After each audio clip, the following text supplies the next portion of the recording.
think I'm going to watch quarterback Ashton Watt. He rolls well, and he's so quick. When he runs that, it's not actually a run, it's more of a he's so quick that he actually gets out in front of his blockers. We'd like to see him maybe start to, and I'm sure Coach is working on that, start to kind of like slow down so that he can get behind his fullback and then take advantage of that offensive lineman that's pulled blocking out front. Once he outruns them, blockers out front, and then he's forced to either throw it off balance or he maybe get back to the line and lose something. So that's I think Tyrone has to be balanced. If they're able to run the ball, that's just going to make it much easier to pass the ball. And I think we'll know by halftime where we're at. Well, and the number there as far as players for Bellefonte as they come out onto the field, and the Tyrone goal, as you could probably.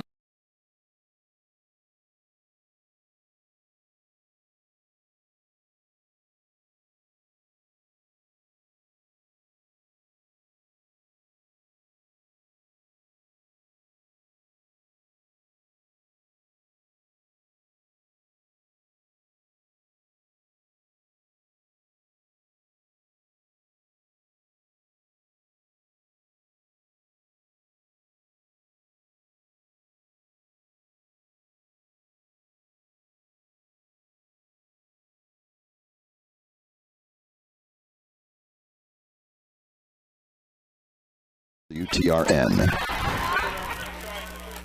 Local insurance agent Friday put her experience to work for you.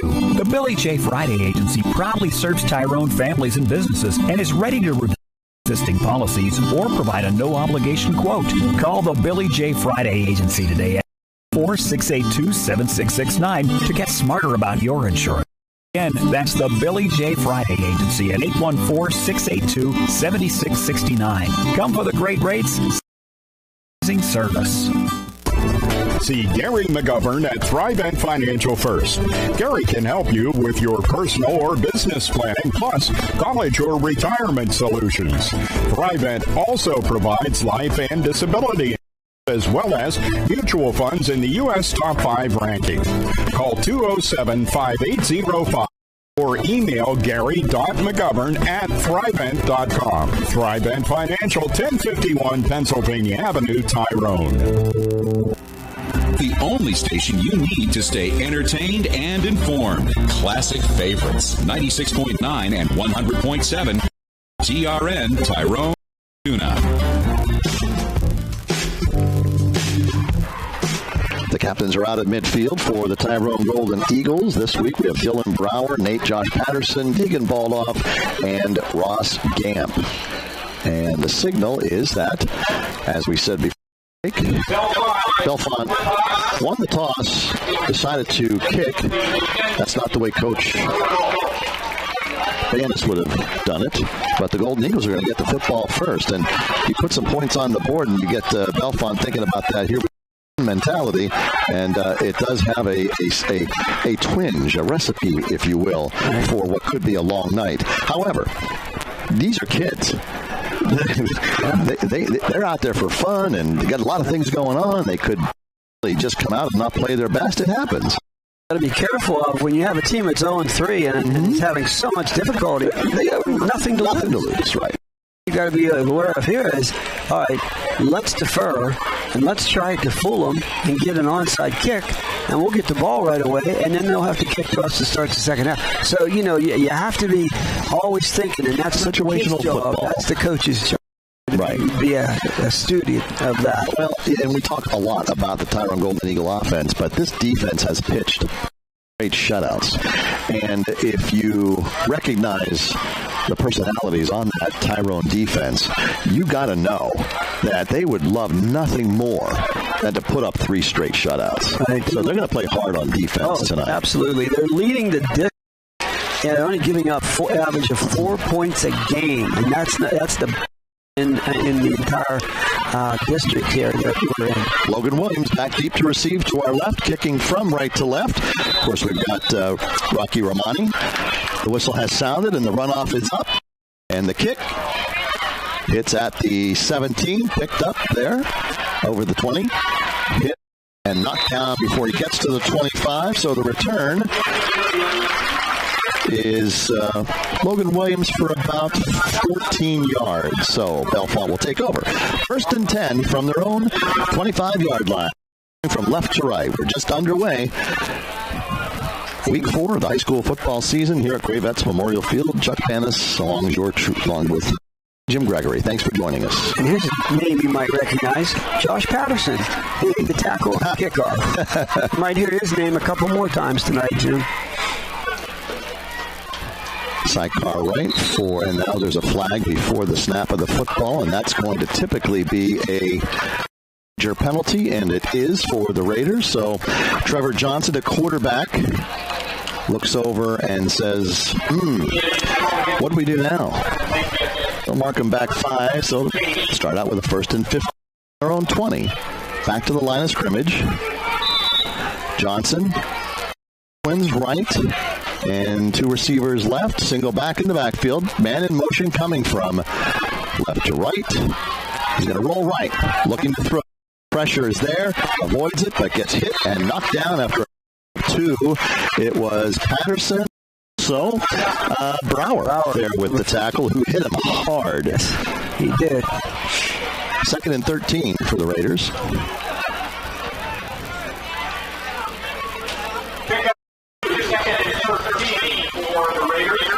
Raiders come out of the huddle. Johnson calls the signals for the Raiders. He has a bunch of folks to the right. Single back in the backfield. Man in motion. They're going to give it to him. That's number 26 with the football, Sherman Lowry. He hold on to the ball as Baldoff brought him down with a couple of others.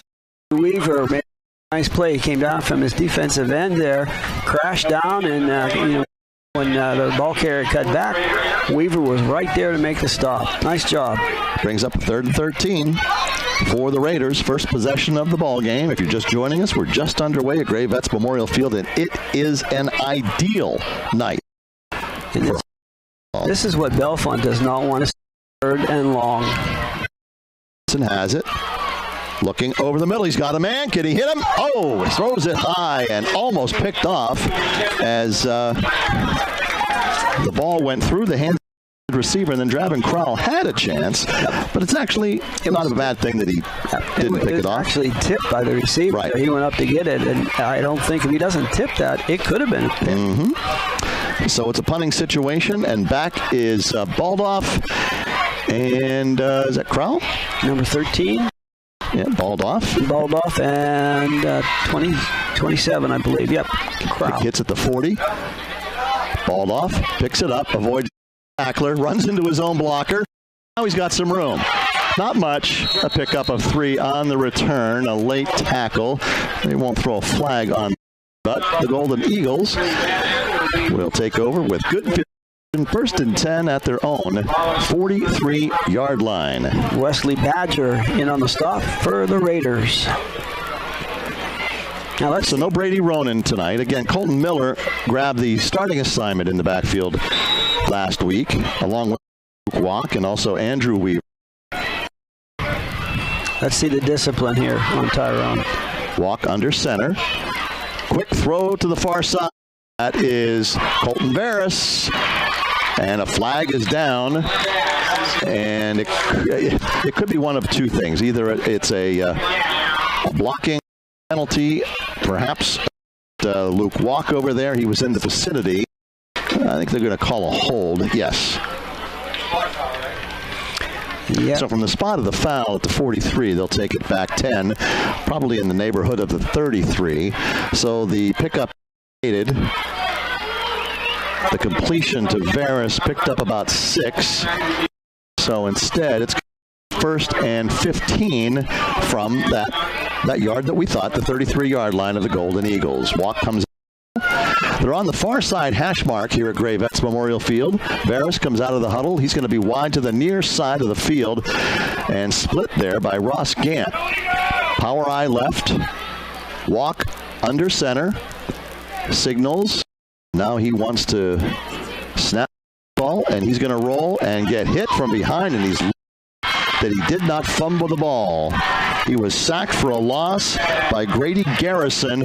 They mark it down at the 25-yard line, so it's another loss of about 8 yards. It's going to bring up second and about 23. That shows you how strong Ashton Walk is. That ball could have easily popped out of there. He was only holding it with one hand.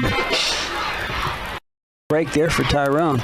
You know, Jim, this is like the fourth game of the season, and I don't think we've had an opening drive where we have not had to make up a first down with at least lost yardage, 20 yards to pick up the initial first down.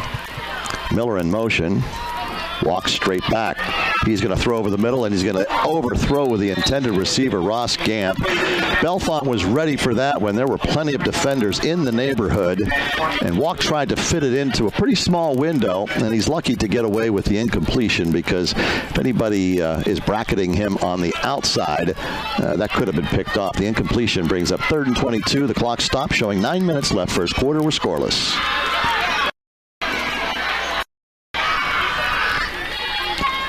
And, you know, I was play watching. Clock is going to be a problem. They're down to 13 seconds as they just get into the huddle. They break the huddle with 10.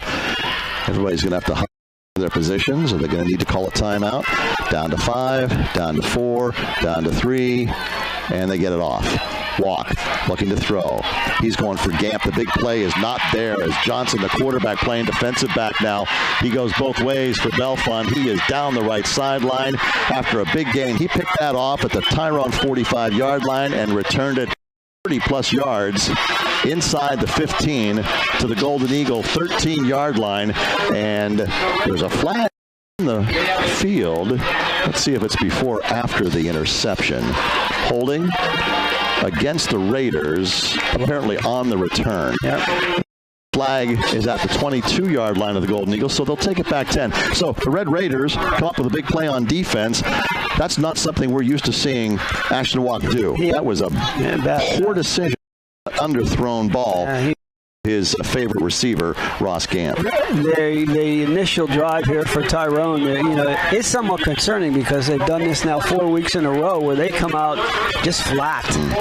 They don't sharp. I watched Bellefonte on that second down when it was an obvious passing play. I watched Bellefonte's front, and they bought a bull rush, and they put a lot of pressure on Walk, and the same down there. So, Tyrone, that's one of the things that I wanted to see is what have they learned to come out with their foot on the accelerator, drifting into a game. Right. That could cost them against a Clearfield or a or one of those teams that they're going to be looking at. Empty backfield now for Trevor Johnson, the Raiders quarterback. He's right. They flood the zone with 3 receivers, and they find an open man downfield, and the to Sherman Lowry, but there is an obvious holding penalty in the backfield. It's going to come back as the official was right there to call it, and the already signal holding against the Raiders at about the 35-yard line, so that'll take it back to about the 45-yard line, but it'll still be first down for Bellefonte. Owen Patina had a handful of jersey. Matter of fact, he had 2 handfuls of jerseys. Was the pressure with Gamp? Is that who it was? Yes. Yeah. He is a handful. That is going to be a holding penalty called against the Raiders.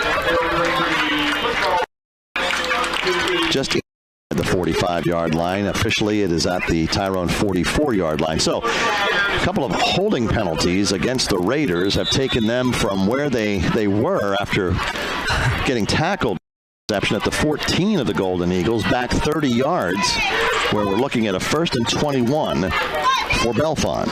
Single back in the backfield for Johnson. Twins left and right. Looking to throw. He's going to go. No. Receiver was covered. He avoids a tackle in the backfield and picks up good yardage. He is shifty. Boy, and that was Luke Walk that made the tackle.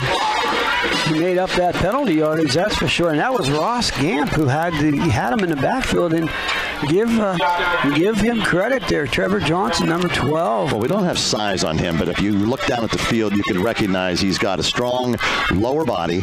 He looks like he's a good 6'1", probably, would you put him at 190? Probably. But he broke, you don't see very many people, high school kids, going to break a tackle for Ross Gamp, and he did. is the back in the backfield. They'll go 4 wide receivers, twins to either side for Johnson, who goes shotgun, looks left, throws in the flat, and it is incomplete. Dropped by the receiver out there, Grady Garrison. So the incompletion is now going to bring up 3rd and 6. The ball resting at the Tyrone 29-yard line. And that's a pass you have to catch. That was right there, waist high, hit him in the hands. He was open in the flat. He would have probably come real close, Jim, to picking up that first down. But now it's going to be 3rd and 6. So Johnson will break the huddle for the Raiders. He's going to go left with Cooper Funk. And now he sends him out to the slot. Empty backfield, 3rd and 6. Big play for the Golden Eagles. Pressure's there. Brought down. Nice tackle by Breg Ewing. Just whipped him down, Chuck. Wasn't going to break that tackle. Ewing felt like he was on the wrestling mat with that takedown. Nice job. He swam right over his man. For such... Nice job. He swam right over his man. For such a big guy, he's so quick. His quick feet, quick hands. He breaks that initial the offensive lineman. Just really smooth. He's only a junior too, so that's good news for Tyrone. The loss is 8 yards, 4th and 14 from the 37, and now the Raiders want to talk about it.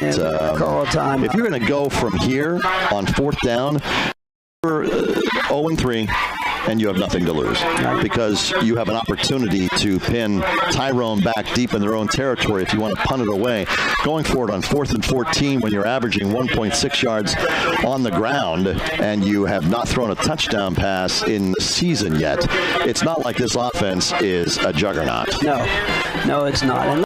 And some of our sponsors here, shall we? Tyrone Tire and Auto, The Bullpen Restaurant, Mag Industries of Tyrone, Premier Pest Control, Community Pharmacy in downtown Tyrone, Allied Milk Producers, Justin Reeder Timber Harvesting, Billy Joe Friday Agency in Tyrone, Varilla Real Estate, also in Tyrone, Max Market and the Gridiron in Tyrone, Thrivent Financial, Gino's Pizzeria, Reader Electric, the Student Bookstore of State College, Grace Baptist Church in Tyrone, Long's Field Service, and Save-A-Lot in downtown Tyrone.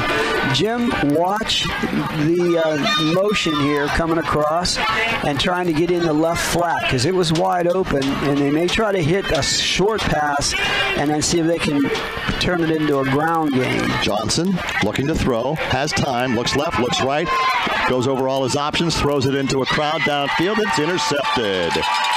Really nothing that Johnson could do. He was just throwing up a jump ball. It's as good as a punt, as I believe the interception goes to Luke Walk, and the Golden Eagles take over 1st and 10, so they avert. Looking to throw, has time, looks left, looks right, goes over all his options, throws it into a crowd downfield. It's intercepted. Really nothing that Johnson could do. He was just throwing up a jump. And Jim, officially, they just gave that interception to number 13, Ball up. Okay. He would have been better served batting that ball down. Yes. Tyrone would have had the ball up around the 40. Now it's going to be on the 12-yard line. That's situational football. Yep. Hoover, the back of the backfield, dotting the I. Walk under center. They go to Hoover. And he takes a hit to the right hip on the way down. Picks up a couple. Number 57 for the Raiders. 3 on the carry. Owen Hendershot for the Raiders. No hole there, but it closed really quick. From the 16. Call it a pickup of 3. Walk going back under center. Wing goes in motion. That's Gamp. Walk, play fake, rolling, pumps, looking, and he's going to get tackled. Waiting too long, the receiver's not getting open, getting separation, and the pressure is there, and the pressure results in a sack for the Raiders. The loss is 2 yards back to the 14. It's going to bring up 3rd and long for the Golden. And that was Cooper Funk in on the tackle. And it looks like, Jim, that Bellefonte, the Raiders are playing a 5-2. which means that they're two on the end. They're actually up players, and they're trying to contain Walk. They're not going to let him outside. Okay. And you can see they're in that 1-2. Gampin balled off to the near side. Walks going for Gamp again. He's got him and just can't connect. Overthrows his intended receiver at about the 40-yard line. Good coverage, but a step behind was Braden Bickle. Tough completion to make. You got to kind of drop it in the bucket. It was a little long, and so once again, 2 possessions, two failures to really advance the football. And I think Tyrone right now, with almost 7 minutes gone in the first quarter, only has a net of 2 yards in total offense because of the penalties. Coleman boots it away from his own 5. 2 receivers back to return the football. It's taken at the 45 and brought down at about the 35-yard line is Logan Williams. And the stop down on the punt team was number 31 for Tyrone, and that was Clayton Moore, sophomore.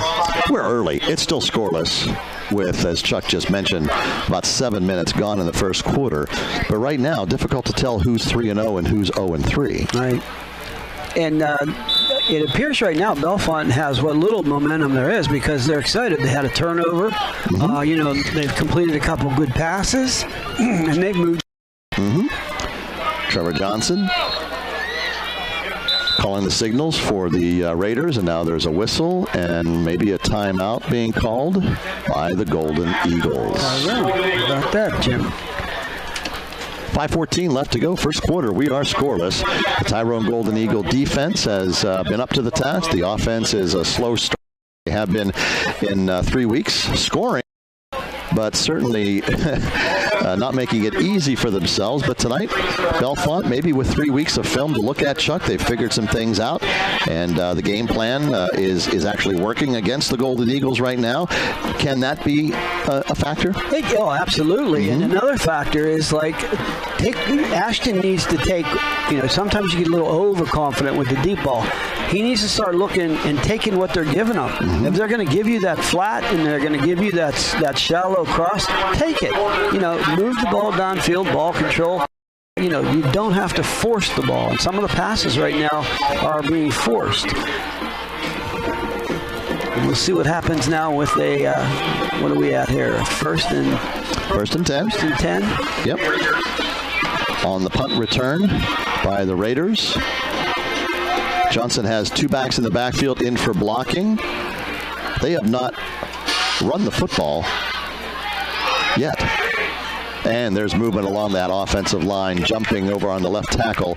So they'll throw the flag. It'll be a 5-yard mark-off against the Raiders. And that's number 70 there on Owen Patina, and that's the second illegal procedure penalty there on Owen.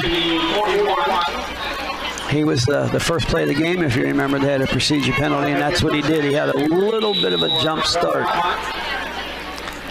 Makes it 1st and 15 from the 41-yard line of Tyrone. Bellefonte's ball. And as Jim said, just joining us, 5:14 left in the first quarter.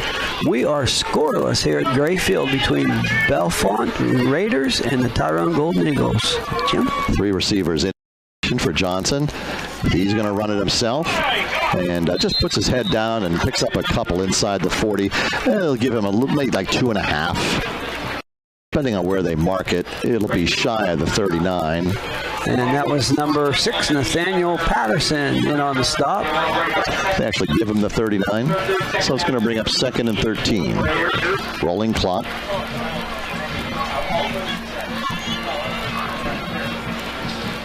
The way their season has gone, Chuck, the Raiders they feel good about how they're going so far. And every minute that passes, they get a little bit more confidence. Makes it a lot harder as the game rolls along. And they've brought a lot of people here for an 0-3 team. Mm-hmm. They've got a good crowd over there. Man in motion, and Johnson is going to keep it. He's shown he can be dangerous with the football in his hands, running it. But this time, not much there. Josh Patterson. A yard on that carry. Going to bring up 3rd and 12 from the 38. Patterson reads the ball so well, comes downhill, fills the hole, and he makes sure hits. He stays low, and he gets at least 1, if not 2 legs to bring people down pretty quick. Good technique. During the broadcast, we'll be identifying a lot of our listeners who are listening to the broadcast all over the world. We appreciate you tuning in with us as Johnson puts 3 men in formation and throws downfield, and it's complete at the 25. Down inside, wide open in this game. And I believe I got a number 5, Tyler Rice. He just settled into that open area, and Johnson found him, put it right on the numbers, and so they'll pick up the first down. Yep. Ball down to the 13 of the Golden Eagles. Bellefonte going from left to right as we see it. The ball is on the near side hash mark. 2 backs in the backfield. They'll spread the Golden Eagle defense with 3 wide. Johnson gives to, let's see, that was a Cooper Funk, and he is tackled in the backfield, just kind of bottled up there, had nowhere to go. They filled the hole very quickly, and it's a yard. Ross Gamp and Beaver filled that hole quickly. This is no doubt 4-down territory, so whatever the Raiders have to do, they have intentions, I'm sure, of using every down available. 2nd and 11 from the 14. Similar wide to the left, single receiver. Johnson's going to keep it. Looking, rolling, throwing into the end zone, and it is incomplete. Good coverage there by Deegan Baldoff to knock it away. It was a difficult ball for the receiver, but the incompletion brings up 3rd and 11, stops the clock at 2:38. Quarter, we're scoreless. You know, and I'm going to give credit where credit's due. Right now, the quarterback there, he's playing. Trevor Johnson's, he's playing well. He's throwing the ball well. He's hitting his receivers. He pulls up. He stays in the pocket. He moves the pocket. He's doing a nice job. And he has no protection back there on this 3rd and 11. Empty backfield, 5 receivers, 3 right, 2 left. Golden Eagles bring pressure, but it's caught. 5 completion right in the face of that pressure. Johnson connects with Tyler Rice, cutting across the middle, hit him in stride. It's lucky the touchdown didn't result from that catch. Golden Eagles stop him at the 3, so it'll be now first and goal, or are they going to say he did not get enough for the yardage? They're going to call a timeout out on the field. They want to measure this.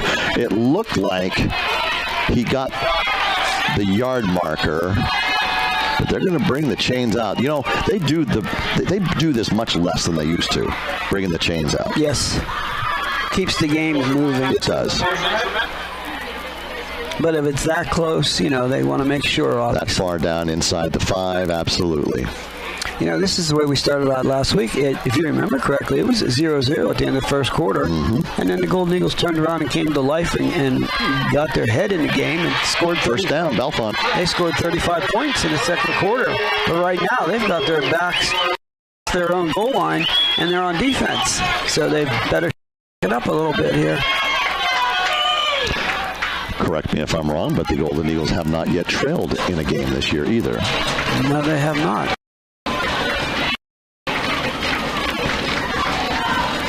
That streak of 2 straight shutouts is on the line right now for this Golden Eagle defense. First and goal for the Raiders from the Tyrone 3. Backs in the backfield with Johnson going shotgun. 3 receivers. Watch Johnson to keep it. Hands to the back. That is Funk. Tackled for maybe a loss of a yard. The whole interior of the Tyrone line off there. Marked back to the 4. It's actually just inside the 5-yard line. That gives them the 4. So it's a long 4. Minute 30 left on a running clock in the first quarter. No score. Raiders out of the huddle. So they bring in a new back, and that's Grayson Altero. He's a spark plug looking kind of guy. Maybe they like him. Oh, the snap goes over the quarterback's head.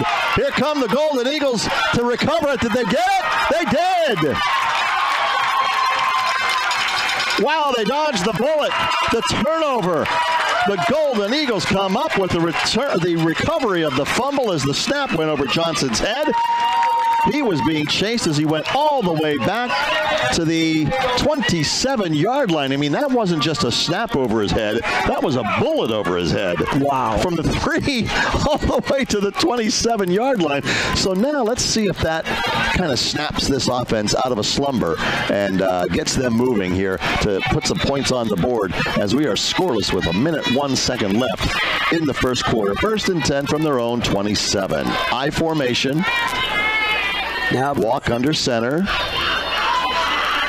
And they're going to work the ground game. Colton Miller up 35, 40, down to the 45-yard line. Credit that right side of the offensive line for the Eagles as the big pickup. And Colton Barris is down. So we'll have an injury timeout. And the training staff will hustle out to make sure he's okay. Wesley Badger was in on the stop for Bellefonte. And Jim, while the trainers are taking care of the Golden Eagle player, nothing is more exciting and heartwarming than seeing your child or grandchild overcome their fears and step onto the competitive arena. It can be even better if they are the Appalachian Running Company Youth Sports Star of the Week. Nominate a Youth Sports Star of the Week right now by going to LightnerCommunications.com. Click on the Youth Sports Star graphic and fill out the form. Special thanks to Shields Trophy, Union Avenue, Altoona, for providing the great-looking award. And that's become a very popular thing throughout Blair County here. Varus is still down. They roll him on his back. He has taken his helmet off. You know, the injury bug has not bitten the Golden Eagles so far this year. To see Colt just get up and come off the field on his own power. He's now sitting up, so that's a good sign. He might have gotten rolled. He was out in front of, blocking, and then the tackle was made from behind, and the momentum he went forward. I think they came right down on the back of his He's leg. up. He's going to gimp off, and now he's going to run off. He's going to be okay. That's great to see. The fans show their appreciation for his toughness to come off the field. Coach Franco gives him a pat on the back. Tyrone tough, right, Chuck? Absolutely. 53.5 left first quarter. 1st and 10 after the biggest offensive play of the evening so far for the Golden Eagles. 1st and 10 from their own 44-yard line. A little bit of confusion here on the formation for Tyrone. Play clock's down to 15 seconds. There we go. Patterson comes in late. That's Josh. He lines up on the right side of that offensive line. And they're going to hand it off to Miller. Breaks a tackle and then finds contact at the 47-yard line. So a pickup of 3. Andrew Weaver was a lead blocker out there for the Golden Eagles, and that will likely be the last play of this first quarter. Mason Edders in on the tackle for the Bellefonte Raiders. Clock is under 10, and nobody seems to be too interested in running a play, so I'll tell you what, we're going to send it to that break a little bit early. Scoreless, first quarter, Gravettes Memorial Field. Tyrone Golden Eagles with the football. We'll be back as they continue this drive.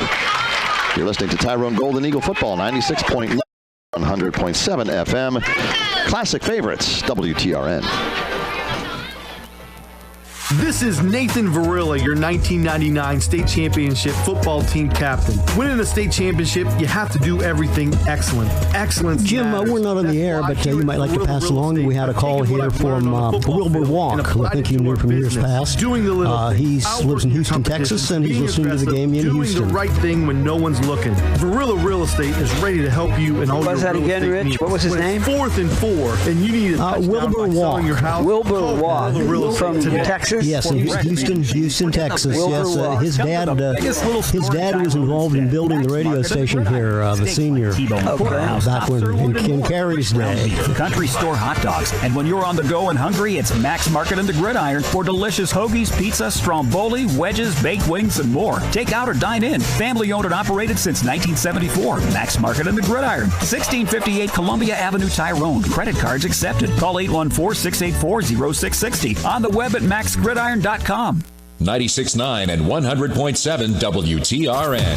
Classic favorites. Jim Gregory, Chuck Bannis back with you. Start of the second quarter, so we're right back to live action as the two teams are at the line of scrimmage. Walk calls for it. He thought about throwing it and then just tucked it. Really never looked downfield. And is tackled for no gains. Going to bring up third and 7 from the 47. Nathan Way in on the stop there for Bellefonte. Brody Klein coming into the huddle for the first time today for the Golden Eagles. Crowell is out there. Baldoff and Miller join him to the left side of the formation. The ball is between the hash marks. Walk looks to throw. Can't set because he's pressured and dropped. That is a huge loss. Back to the 35-yard line. Call it a loss of 12, and it's going to bring up fourth down for the Golden Eagles. And what I'm thinking, Chuck, is what Walk is seeing downfield is nobody is open because they've got so many men back in coverage. They want to take away the pass and force the Golden Eagles to run the football. Now, Walk is coming back out. I can't imagine they have any thoughts of going for this on 4th and 18. Okay, now he's going to come back to the sideline, and A.J. Coleman, the Golden Eagle punter, is out there to do the kicking duties. They're down to 5 seconds on the play clock. Can they get it off before a penalty? And they do, but it's a bad snap. Coleman's not going to get it off. He's going to have to run for his life, and he is going to get tackled. So let me just tell you that when you have this kind of confusion and the play clock is down to 2 and people are running off and on, somebody's got to get control of what's going on that sideline. Yeah, I just agree, and I also think that maybe Mr. Walk's going to be talked to here. He's been used to the first 3 games. He's rolling, and Bellefonte is mirroring that. They're not letting him outside, so what he needs to do is stop rolling and set up. Have that. He's not getting any time. No, he's to running. Throw. He's running right into the rush and the containment. So Red Raiders with good field position here, Chuck, as they go right to the line of scrimmage. 2 receivers right, single left, 2 backs in the backfield for Johnson, who hands over the right side. And the carry there picks up a couple by Sherman Lowry. Ross Camp on the stop. Maybe 2 or 3.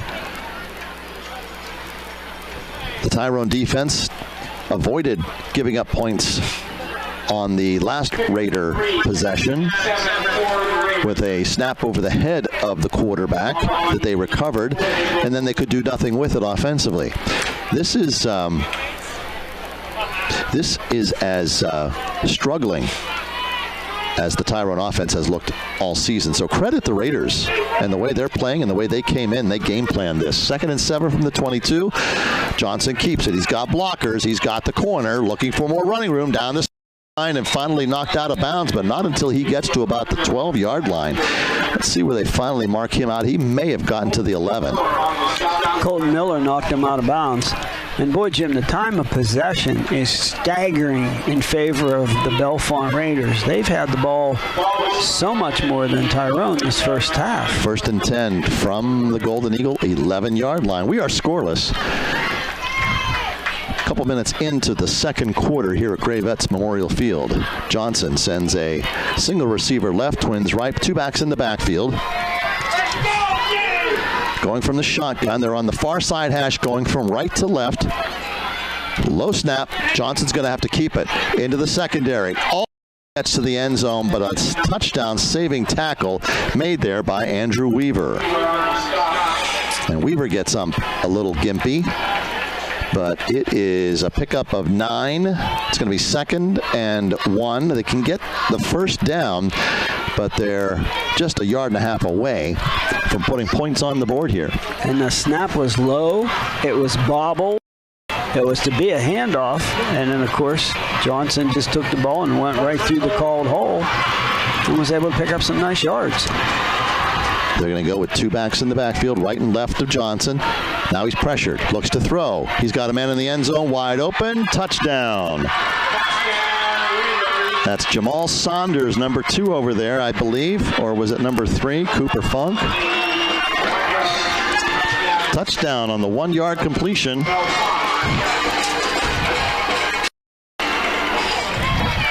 6-0 with the score. The extra point upcoming. We'll get the kicker's name for you here in just a second.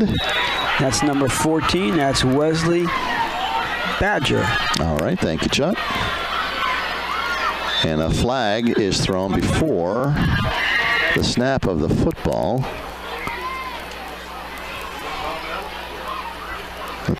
Call here now. They're going to pick it up. They're going to wave it off. All right. Badger will line it up. Takes 2 steps left. Little soccer-style kick. The snap is good. The hold is fine, and the foot is into it and through the uprights. And Bellefonte gets a loud cheer from the Raider faithful over on the far sideline, as they have not had a lot to cheer about so far this season. 0-3 coming in, but right now they're giving the 3-0 Tyrone Golden Eagles all they can handle. That score is going to raise a few eyebrows around Blair County and into the Mountain League. Absolutely. I mean, if you look at the first 3 games of the season here for Bellefonte, they opened with Selinsgrove and they lost 32-0.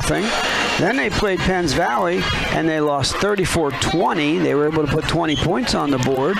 And then Bald Eagle area, they lost 48-0.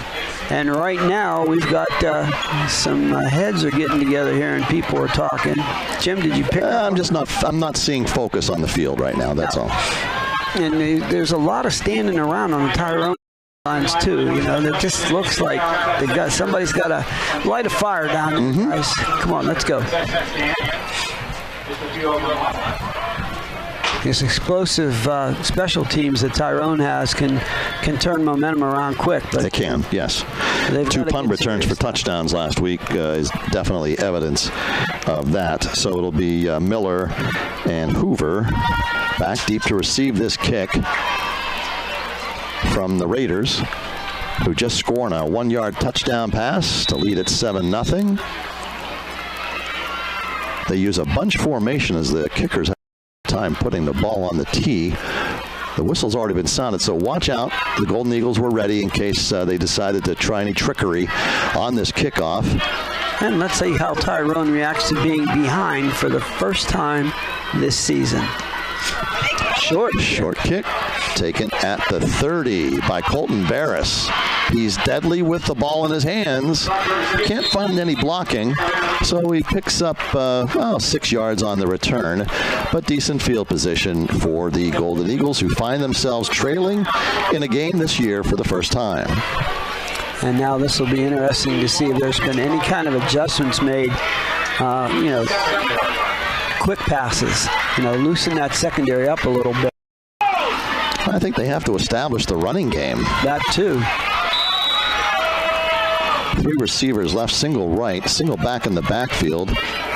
Walk, quick pass, Draven Crowell at the 41, and his knee goes down back at about the 37-yard line, but they're going to give him forward progress to the 40, doing exactly as you had prescribed, Chuck, a quick pass on the out to Draven. Right, and that's what they have to do to make these corners come up and play a little bit more aggressive, and also make the linebackers come out a little bit wider to cover that other split receiver. That'll open up the running game inside a little bit, and it also gives Ashton a better look, and it's a couple better lanes to throw in across the middle where he likes to go. High formation with Hoover taking the handoff over the 45 to about the 47-yard line. Good blocking downfield, and it's enough for a first down for the Golden Eagles. Those have been hard to come by for this Tyrone offense. Number 70, Owen Patina, in on the stop for Tyrone, first down. And there you can see once they have that linebacker go out an extra 2 yards there, then you can run that off tackle with a cutback lane, and that's exactly what they hit. Varus comes out wide to the near side. The ball's on the near side hash here at Gray Vets Memorial Field. Power eye left. Walk gives it. Wrapped up at the line of scrimmage. No gain. Attack right at the line of scrimmage by number 3, Cooper Funk. We've called his name a good many times, both offensively and defensively tonight. Going to be 2nd and 10. No gain for the Tyrone. No gain, 2nd and 10 for Tyrone. Now, you don't have to get the first down on this play. You want to get at least 4, 5, 6 yards here to make it a third doable. You don't have to push it. Walk with backfield. Looks for his receiver to the near side. It's Colton Barris. He was looking for a block. He tried to set up his blocker in Ross Gamp, and it just didn't work out that way, but it's enough to get close to a first down, just doing exactly what Chuck had looked for. Pick up some good yardage. If you don't get the first down here, at least make it a manageable, and it's manageable after a gain of about 9, so it brings up 3rd and a yard. Exactly. But they are into Red Raider territory for the first time tonight. Now you'll probably see Bellefonte line up in the 4-3, but watch their linebackers. They're going to send 2 linebackers right in the A gap. There he comes. Walk keeps it. He saw an opening right over center, and he was thinking, this is an easy couple of yards, so I'm just going to go ahead and do this so we can move the chains and keep possession. And this is a big possession for the Golden Eagles. They have not played well on offense at all. They need to do something here to get their offense on track. And right now it's a chess match as Ashton saw that linebacker start going into the wide side A gap, and he took it right on the inside to pick up the quick snap, and they give it to Hoover, and he is walloped in the backfield. Avoids the tackle and is finally gang tackled by the Raiders. So the offensive line for the Golden Eagles is feeling a little outmanned right now. They're getting stood up a little bit. In case you just joined us, it's 5 minutes and 49 seconds on the running clock, and the Bellefonte are up in the top, 7-0 over the Tyrone Golden Eagles here in the second period. A loss of 2 on that Hoover run, so now Walk has Crowell in the backfield. Hoover goes in motion from right to left. Straight back for Walk. Pressure comes up in his face, rolling left. He's running room pump fakes. Freezes the DB and then picks up very close to a first down over on that far sideline near the 30-yard line. He's probably going to be just shy, or did he dive with the football in his hand? I think he has it. Yeah. The way the referee's marking that there. That's a good call because he dove with the football out in front and his knee didn't touch down, and so they're going to give him the pickup of about 11 yards, 1st and 10 at the Raiders' 30-yard line. And that's the first time all night where Ashton's been able to break containment there. Walk is in the backfield with Walk, Luke, and Ashton. And they're going to give it to ball off on the jet sweep. Or is that Hoover? Might have been Hoover. But the Raiders, man, it's almost like they know what play is. A lot of times. Hoover maybe gets a couple on that carry. Give him 2. It's going to bring up 2nd and 8 at the 28. They're doing a good job of reading the plays. Right. Nobody's over pursuing. They're engaging their blocker, and then they're making a play. Here's where you think you look at the wing back up there in the flat. Walk over the middle, and it's over the head of Ross Gamp. Those two just are not on the same page tonight. No. It's 3rd and 8 from the 28. He forced that one, too. Really did. Did you notice the wing back in the flat up top was there. There was nobody over there. He's got to quit trying to get the home run ball every time, Well, that wasn't a home run ball attempt, but he's looking for Gamp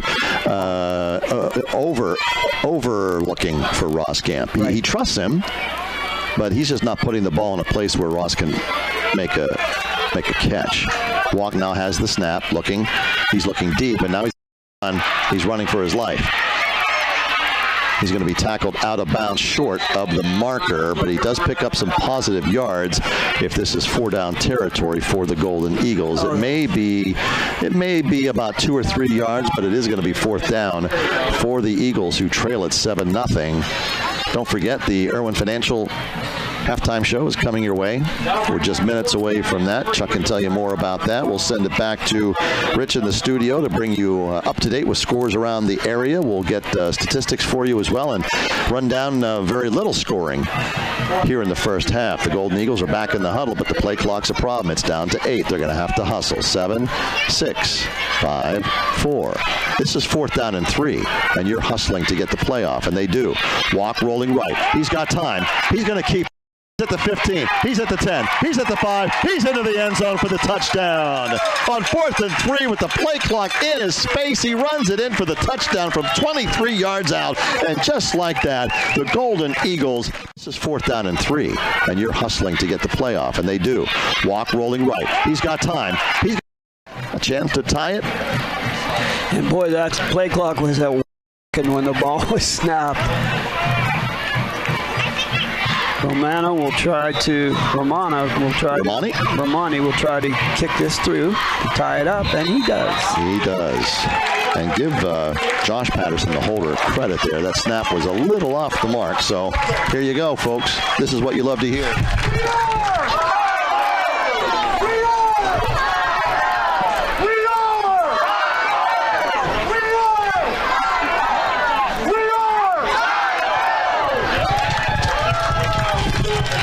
.24 left, and the Tyrone Golden Eagle fans have something to cheer about. It took them a while.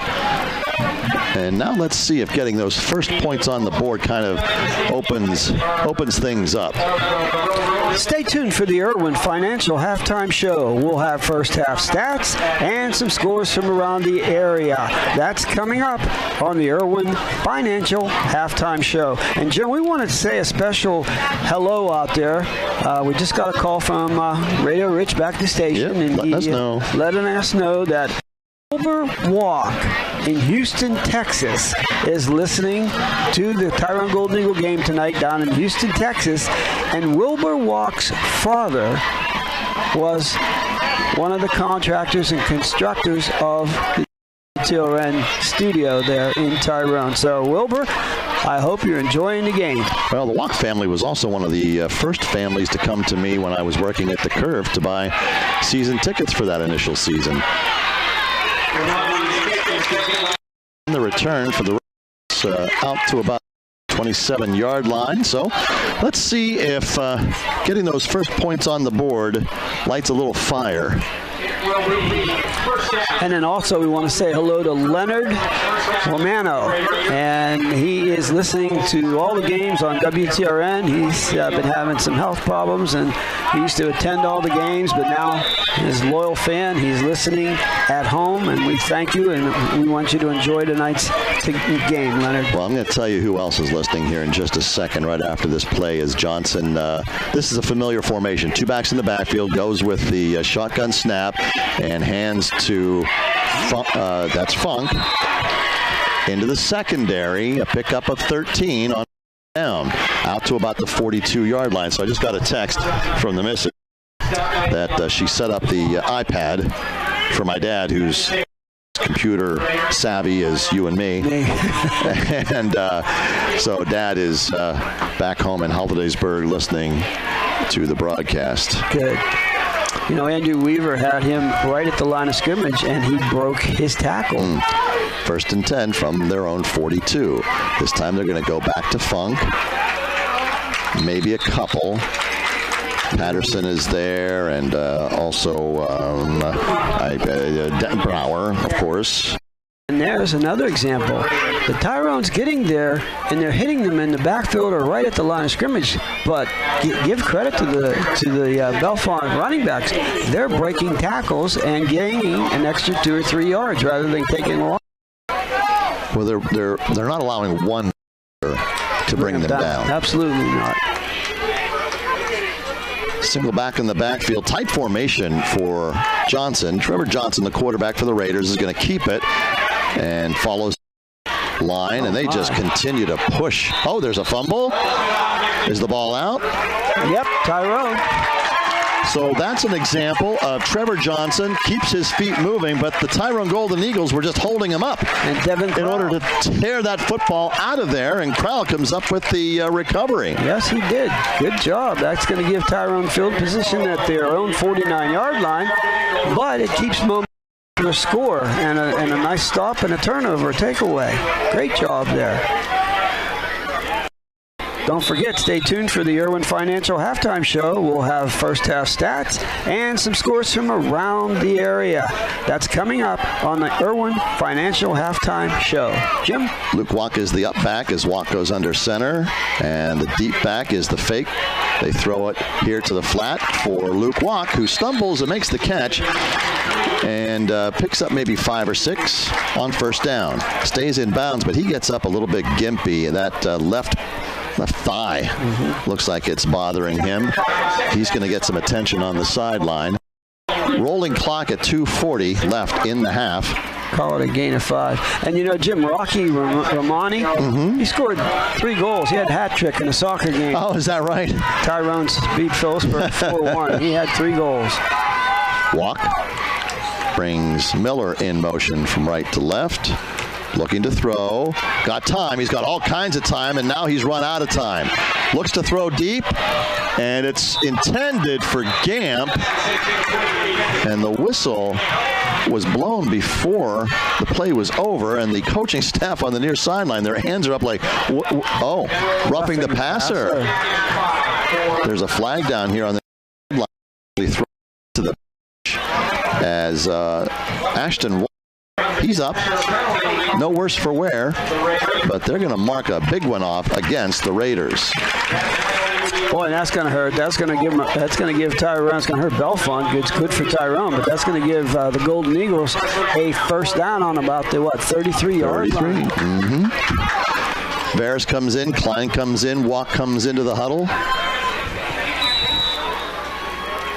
New set of downs from the Raiders' 33-yard line. Klein's the back in the backfield as Walk calls for it. Has it. Looks right. Pumps. He's got, oh my goodness, he had Varus. Wide open. He tried to put it on a rope. All he had to do was put some air under it, and they've got a touchdown. Yep, that was 6. Well, he'll come up with that again. That's all part of the learning experience, but boy, Varus was wide open. Oh, he didn't have somebody within 5 yards of him. Nobody.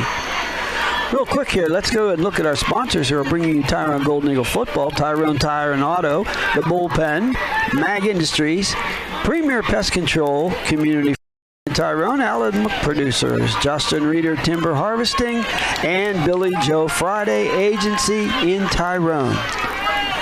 Miller in motion. Walk waits for the snap. It's 2nd and 10 from the 33. He's rolling to his left.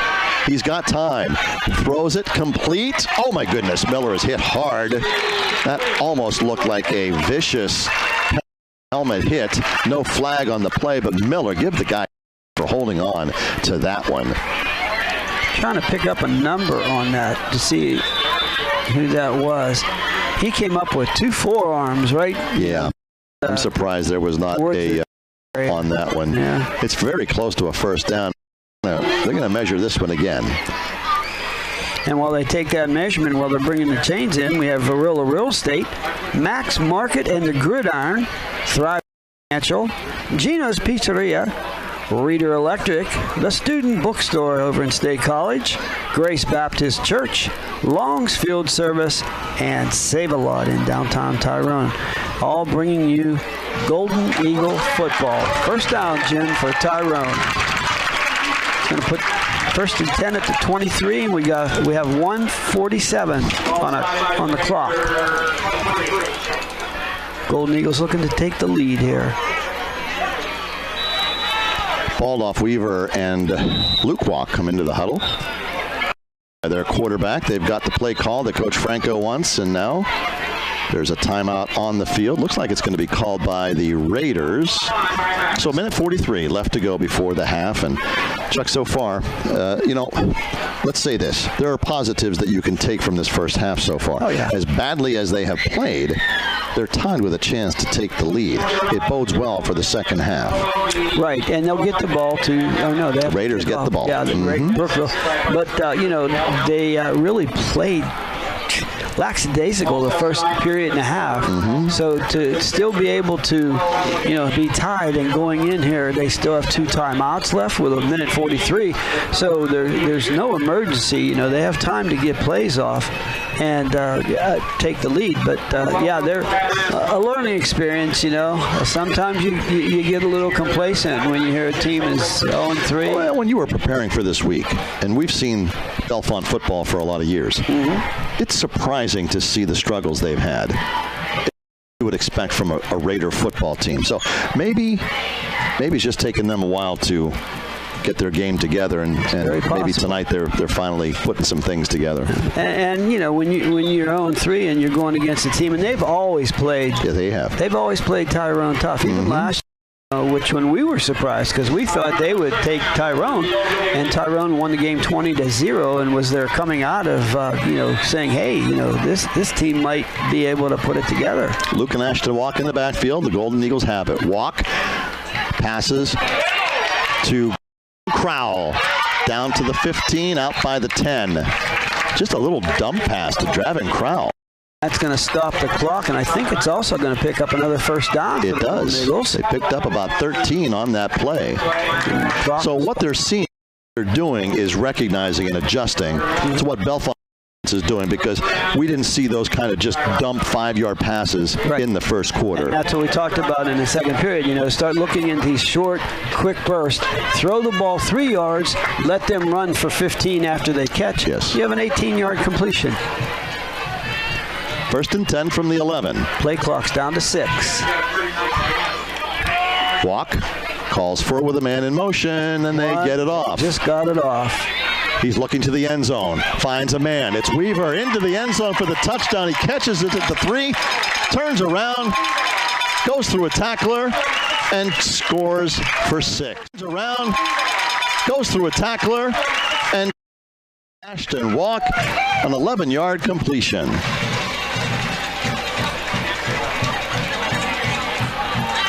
Romani with the extra point upcoming. 1:30 showing left for the Raiders once they get the football back.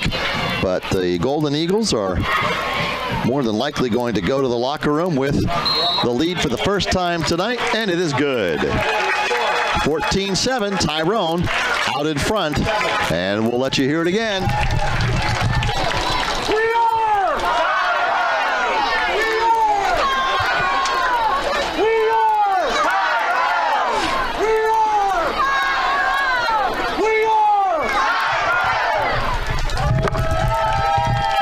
After that touchdown, they weren't a "we are loud," but after the second touchdown, they're a little more boisterous here at Gravettes Memorial Field. Tyrone leads it 14-7. Alongside Chuck Bannis, I'm Jim Gregory. Thanks for tuning in. If you're traveling down I-99, if you're sitting at home, or if you're just listening anywhere in these United States or anywhere around the world, thanks very much. It's a part of your evening. The Golden Eagles looking to go 4-0 to start the season. And Jim, we just heard from 2 of those people that you just referred to, and you're gonna get really antsy when you hear where they're listening from. Zach and Takoya Snyder from listening down on Tybee Island in Savannah, Georgia. Sitting there watching the waves hit the beach. Savannah is. The kick taken at the 12, up over the 15-20. 25, didn't get to the 25. Nice tackle made on the return. Is that Klein with the tackle? Or let's give credit where credit is due. 35. Instead, it is Philip Maroney. Yeah, nice tackle. One-on-one, open field, nice tackle. 1:25, Bellefonte has 1 timeout remaining. Tyrone up 14-7 with 1:25 left in the second period of play. Stay tuned for the Irwin Financial Halftime Show. We'll have first half stats and some scores from around the area. That's coming up on the Irwin Financial Halftime Show. Timeout taken by the Golden Eagles. Maroney is out there in coverage on the far side. We don't get a chance to recognize him out there in that position very often. He's a junior wide receiver cornerback, so maybe he's done some things in practice that have the coaching staff take And now they're looking for Deegan Baldoff, who puts his helmet on the sideline, puts it on as he comes out onto the field. I don't think they had the personnel in there that maybe they wanted. And in Gym 2, we want to say a special hello and congratulations. They're all done in the bullpen now at a gathering, and that is for the Tyrone High School class of 1972, celebrating their 50th anniversary. So to the class of 72, congratulations.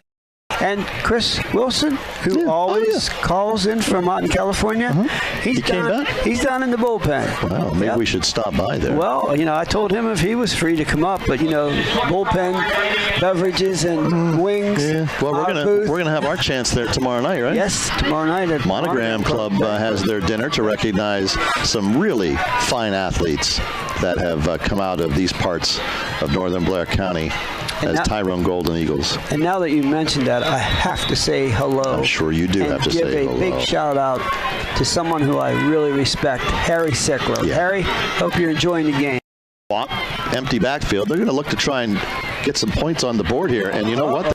At the 35, 40, 45, 50, down to the 40-yard line. Finally tackled there by Andrew Weaver as Josh Patterson had the coverage, didn't come up with the tackle, and that allowed the completion to Sherman Lowry to go for big yardage. And lots of time left, 1:14 left. They're in Tyrone territory. 1st and 10 at the Golden Eagles 40. Empty backfield once again.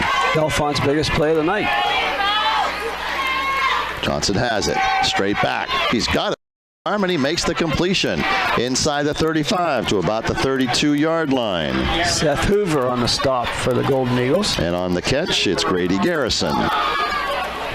Pickup of 9, 2nd and 1. So this offense, which has been for Bellefonte, has been non-existent. They look like they're moving the football with ease against the Golden Eagle defense. Another pass and another completion over on the far sideline, stepping out of bounds, but enough for a stops the clock. They'll move the chains down to 36 seconds. And Bellefonte still has one timeout remaining in the first half, so they'll go away. 14-7 Tyrone. Wood is threatening at the Tyrone 28-yard line.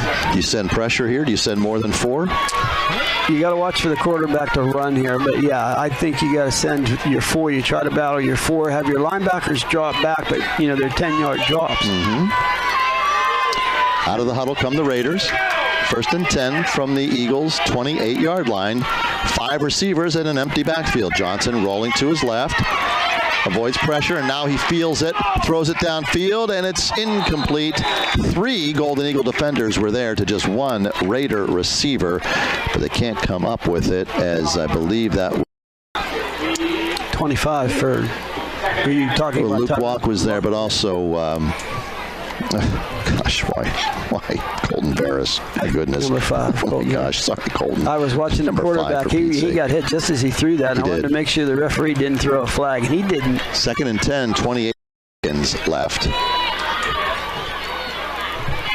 Play clock is down inside 10 as a new player just comes out onto the field. They're going to have to hustle to get this one off. 3, 2, 1, and they get it off. Johnson straight back, and it's incomplete. Thrown behind the receiver.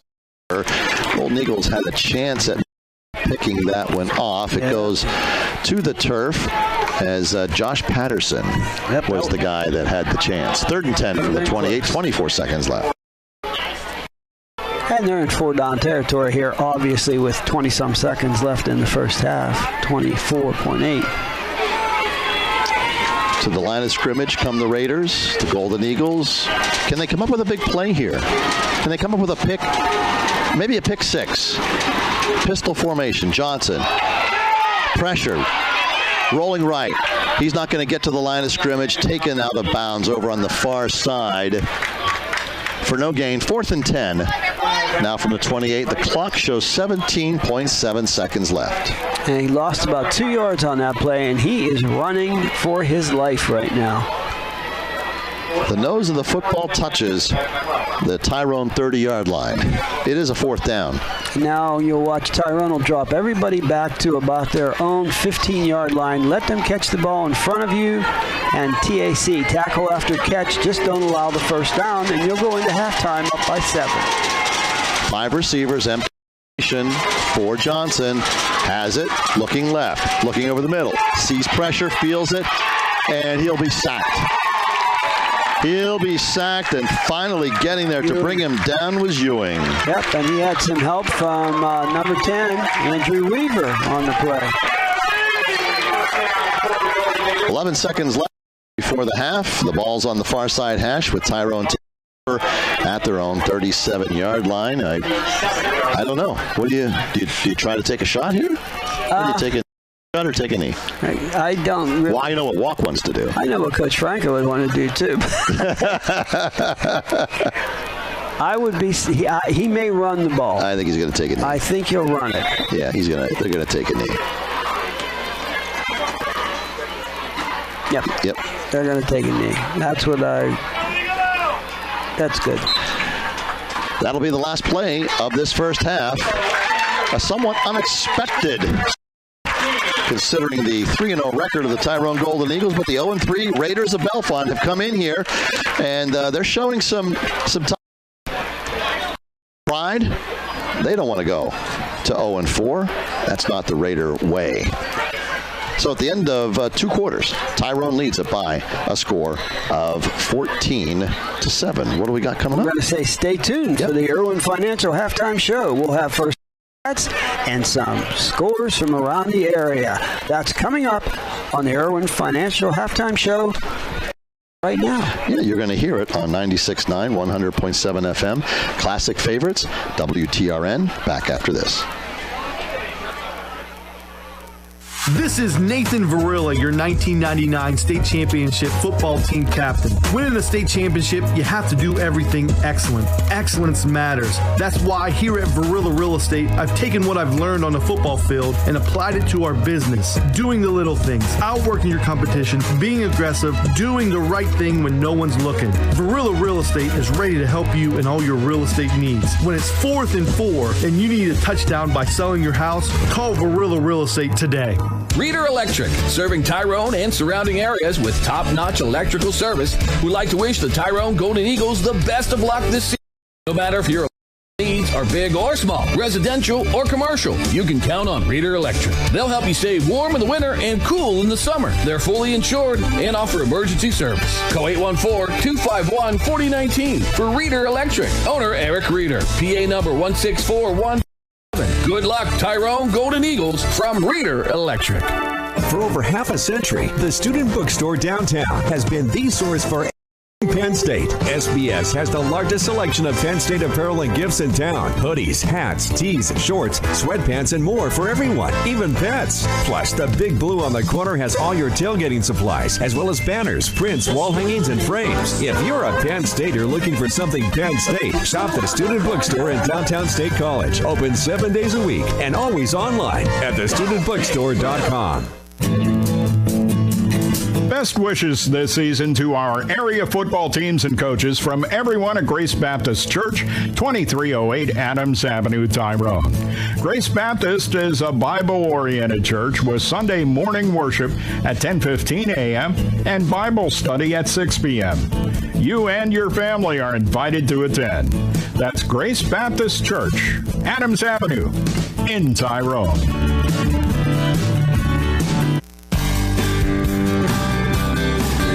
Field Service of Tyrone wishing good luck to the Tyrone Golden Eagles.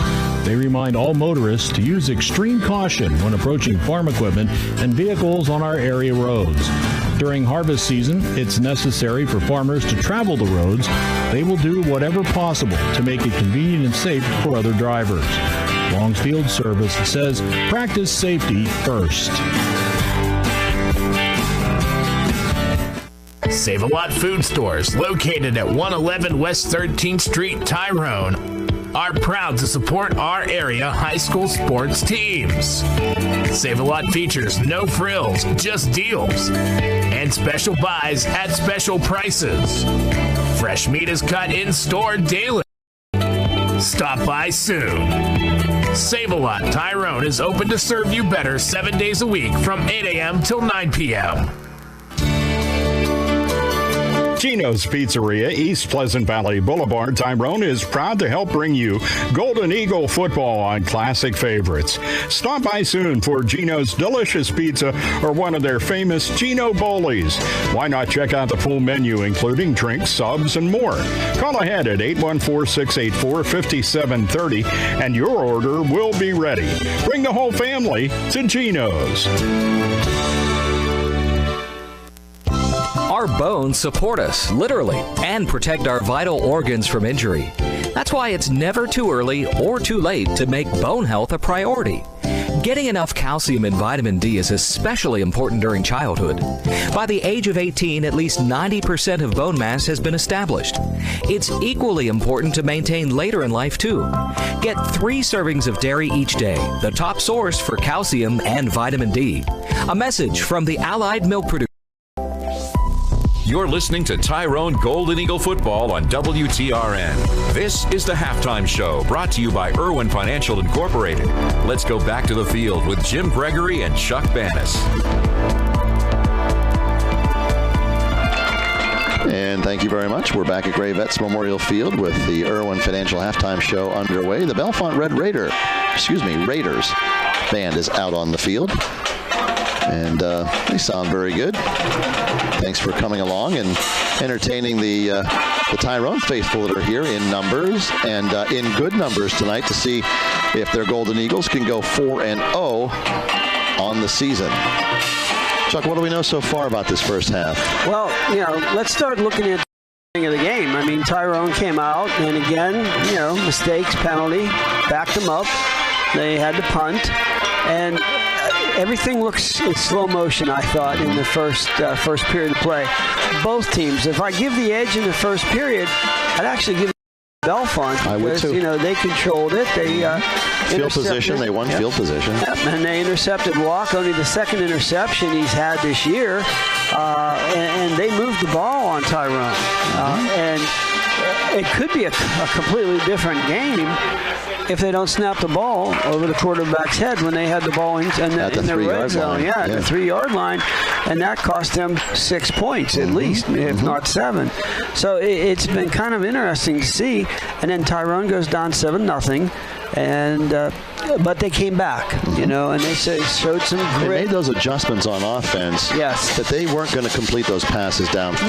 No, and that's what we mentioned.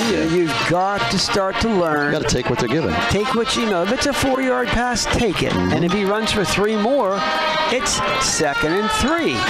But if you try to throw the ball 15 yards, 20 yards down the field, and can't get it in there every time, it's 2nd and 10. So you don't want that. You want ball control. A couple of things you mentioned.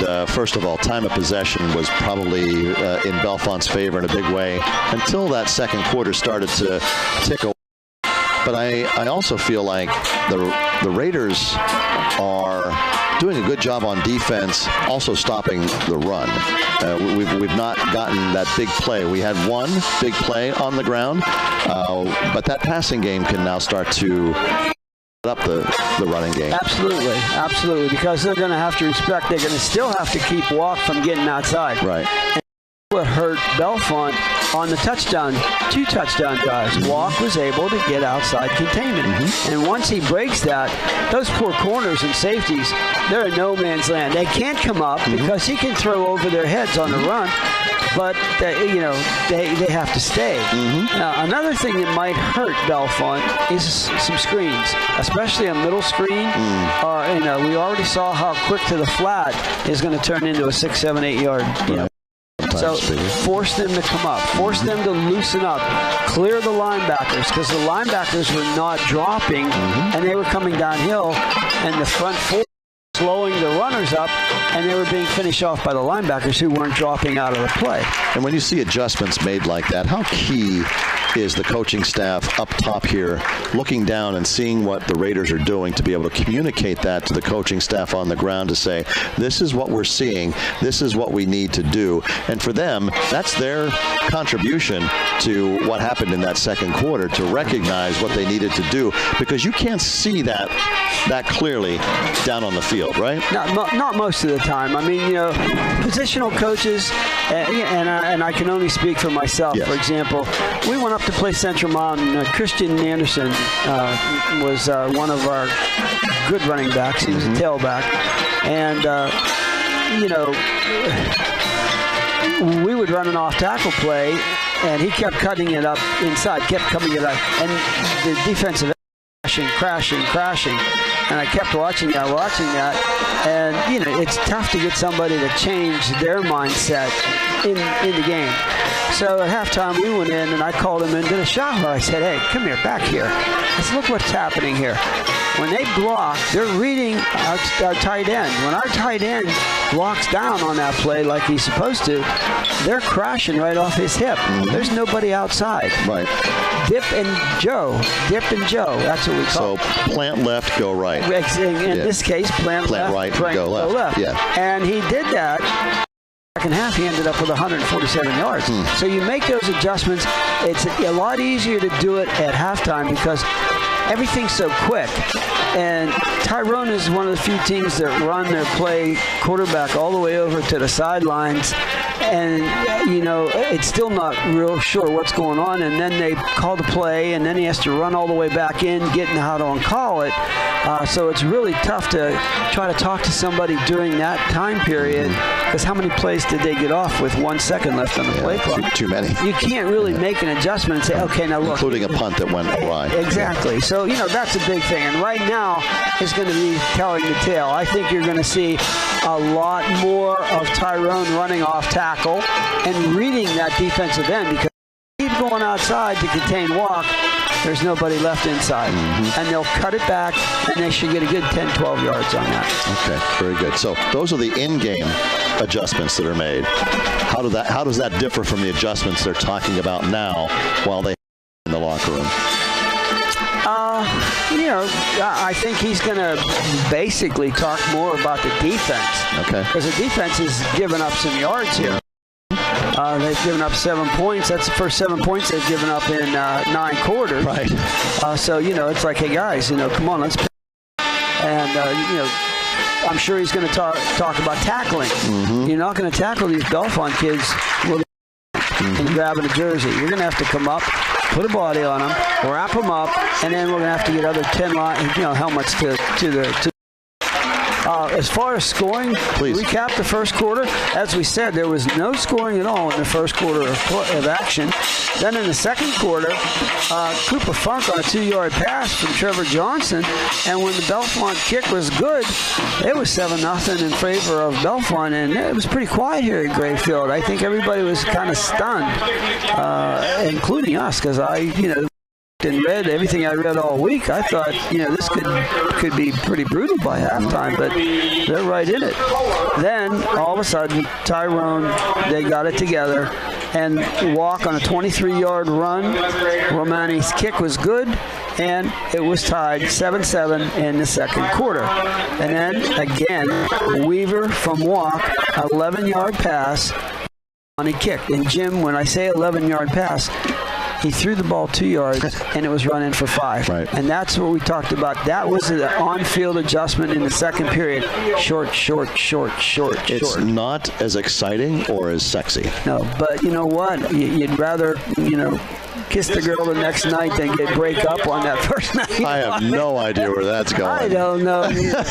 But I mean, the bottom line, it's like, it's sweet to be able to. Cindy's back home like, Chuck, what are you, stay in your lane. I don't know. I don't know where There's no skunk tonight that's, distracting. I don't know.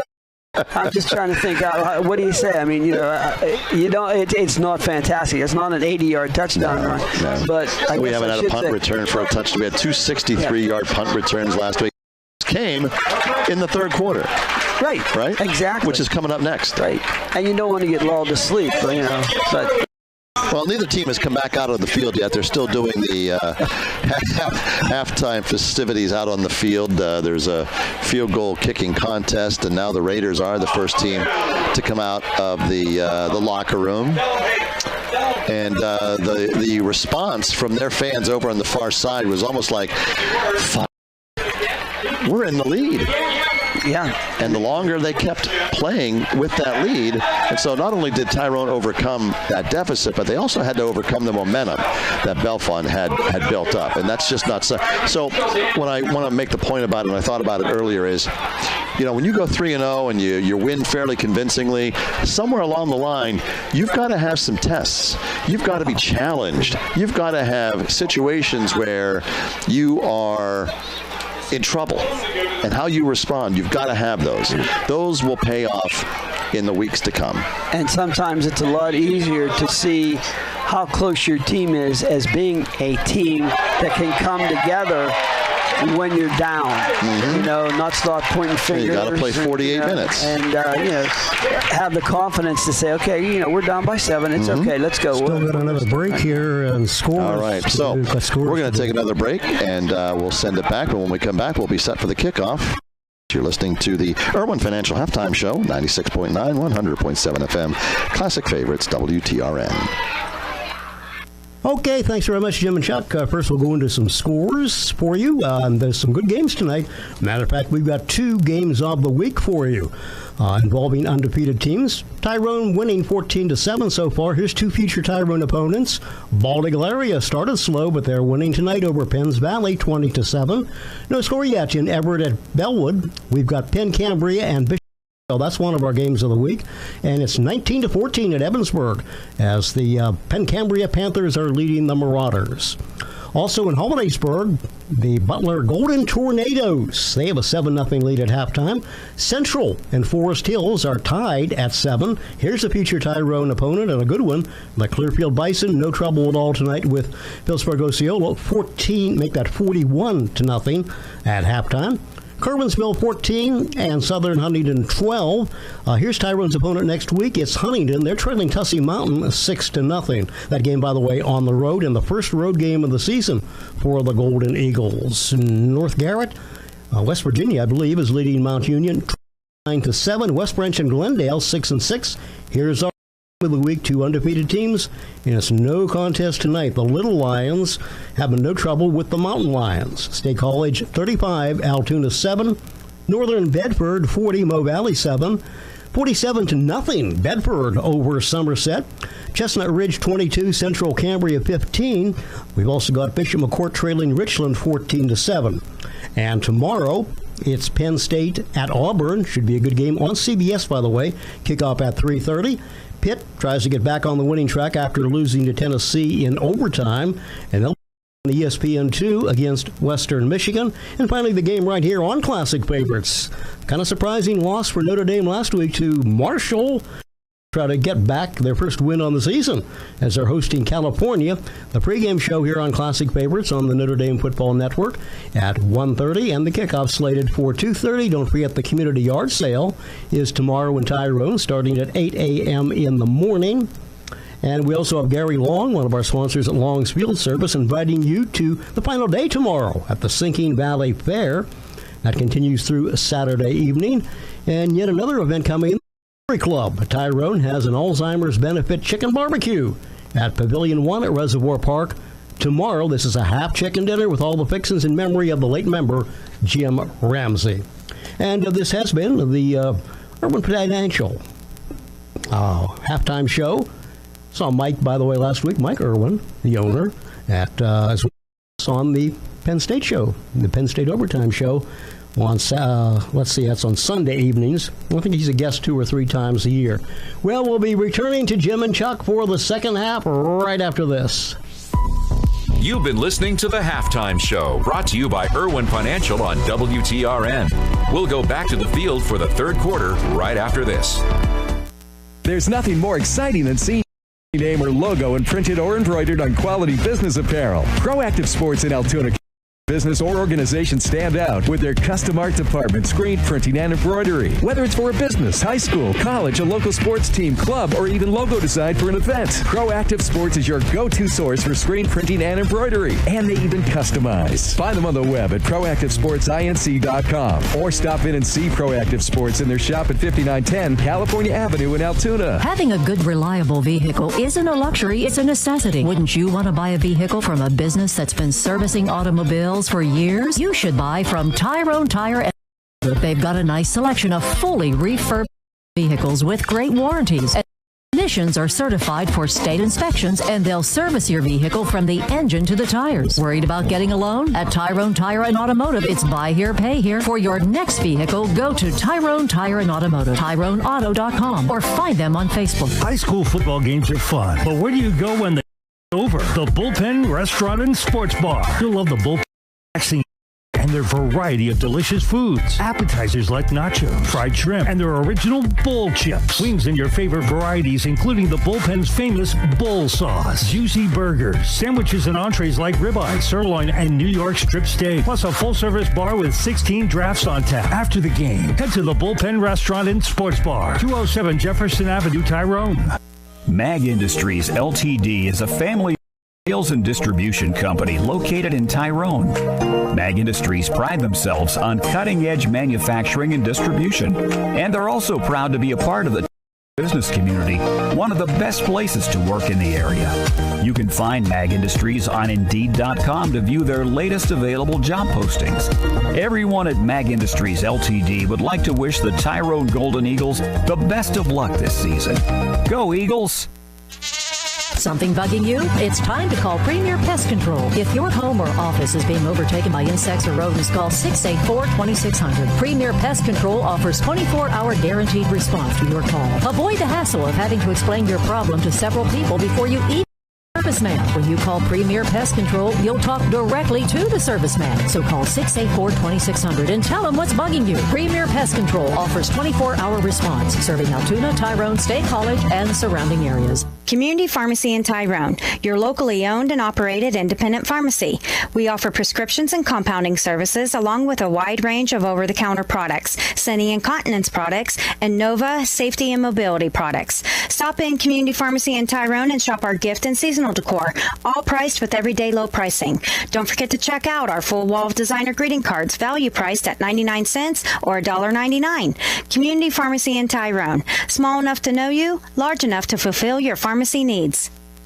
Tell your Google Home or Amazon Echo device to listen to WTRN, or listen to the station that comes in best where you are, 96.9 in Altoona or 100.7 in Tyrone. This is WTRN, Tyrone, Altoona, Classic Favorites, a service of Leitner Communications. Chuck and I are back with you at Gravettes Memorial Field. The Golden Eagles receiving to start the second half, and a couple of plays later, they are now into Bellefonte territory, 1st and 10 at the Raiders' 49-yard line. They started this drive at their own 35. Tyrone leads at 14-7. Thanks for joining us here at Gray Field.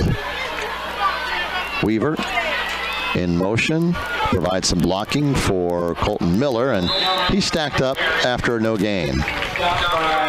Well, number 14 for Bellefonte again was right there. They're not getting any push. It's just kind of a stalemate up there. That's Wesley Badger once again, plug in the middle from his linebacker position. Half a yard, if any. Walk and Weaver join the huddle. They gather to talk about this play at their own 45-yard. They'll come out of the huddle with Gavin Woomer over the football, ready to snap it to Ashton Walk. Power eye right, and they go, no, they're going to fake it and throw over the right side to Andrew Weaver. Nice play fake. Fooled the announcer, that's for sure. Weaver did a good job of looking it in, turning upfield and picking up some yards after the catch to the Bellefonte 30-yard line. It's enough for a first down and then some. And Sherman Lowry for Bellefonte pushed him out of bounds there. Baldoff, Weaver, Crowell are all in there in the huddle. Again, the Golden Eagles, if you're just joining us, or we didn't mention it enough, Brady Ronan, their starting running back, is out again with an injury. Walk sets up Miller, and there's a flag thrown into the pile. Blocking downfield was a little iffy. Offensive linemen were looking for a body to block. Miller was running up their back at the same time. And so let's expect a holding penalty, as that is the signal against the Golden Eagles. With it sitting at the 27-yard line, that'll take it back to about the 37-yard line. That was Gavin Woomer on the hold there for the Golden Eagles. Yes, had a jersey there. And they do put the nose of the football on the Raiders' 37. They're not called the Red Raiders anymore, but they do wear the red. Yep. Luke Walk comes in. He'll be in the backfield with Ashton Walk. Miller, Crowell. Barris to the left. Balled off, single receiver right. Empty backfield for Walk. Feels pressure, tries to avoid it, can't get the corner, throws it downfield to try and avoid the sack. Are they going to give him a incomplete pass to avoid a sack? Looks like maybe they're talking about it. The Bellefonte coaches won it, but I think the referee said that he was throwing the ball, he was outside the tackle, and it ended up going out of bounds. I didn't see a receiver over there, though. Yeah, they're going to call it an incomplete pass. Stops the clock with 9:28. Brings up 2nd and 17 from the 37. They keep forcing that rollout. There's time to throw initially, but the receivers haven't had time to get open. So they just have to keep stringing it out, and eventually walk with nothing but to try and pick up some yardage before going out of bounds. They set up the screen. That's what you called for, Coach. Colton Miller gets back to the original line of scrimmage, which is the 30. So it'll bring up 3rd and 10 from the Raiders' 30-yard line. And that makes up almost half of what they had to get to the first down with the screen play. First screen pass that they've called for tonight.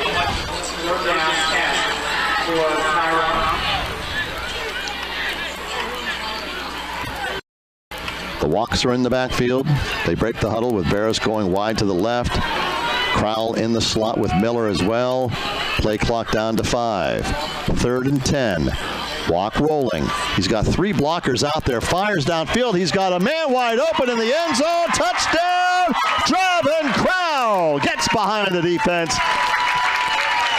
Catches it at the 3 and just waltzes into the end zone for the touchdown. 30 yards on the completion. Ashton Walk to Dravin Crowell.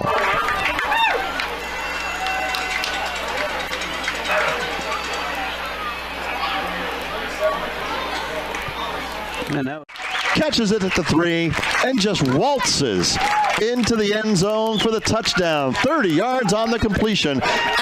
A whistle and a flag right at the snap of the football. Perhaps an offsides will be the call.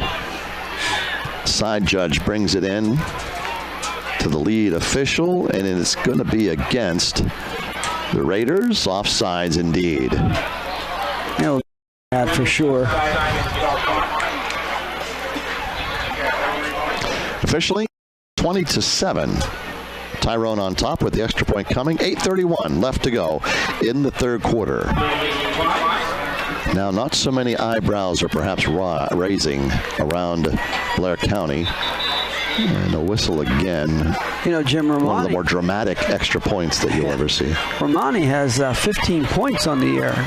All extra points, but he's been pretty steady. I think he only has 1 miss, and I think there was a bad snap. It was. But this snap is high. They get it down. Wow. Patterson did a great job of getting that one down because it throws off the timing. Just ask the Cincinnati Bengals last week. And Romani kicks it through for the extra point. 21-7. Tyrone out in front. And there's your... Yep. So I feel like there's a little bit of on the Tyrone side here with fans. Yeah, you can see, there's a little bit of reaction. The first quarter was like, well, okay, we've done this three weeks in a row. It's all right. And then halfway through the second quarter, you can see there was a little bit of the arms being folded. But as the rest of the schedule unfolds, there are some teams out there that are to be more difficult. Clearfield comes to mind. You can't have those kinds of mistakes. Bald Eagle. Yeah. This, like I said, I really feel that, Huntington next week away, first away game, we'll see how they go on the road. But then after that, it's going to say, okay, how much grit do you really have? Are we there, or are we getting close? Romani with the kickoff from left to right. The Raiders from the 12 up over the 15, 20, 25, 26-yard line. Nice tackle made there again. Let's recognize Philip Maroney, the junior defensive back. Coming up with another special teams tackle. He's getting down there. He's getting down there, and he's doing a one-on-one and good, sure tackling. Great job.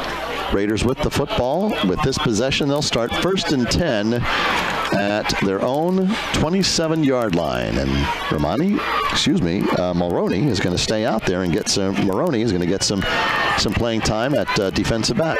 Single coverage on the receiver to the left of the formation.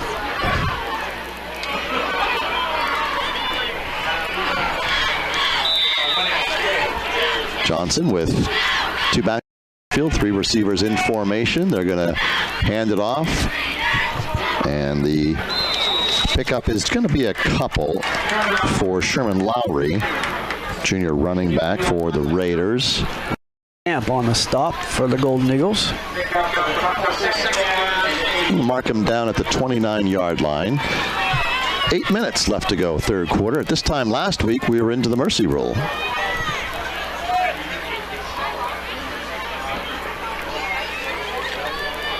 And here come the Raiders out of the huddle.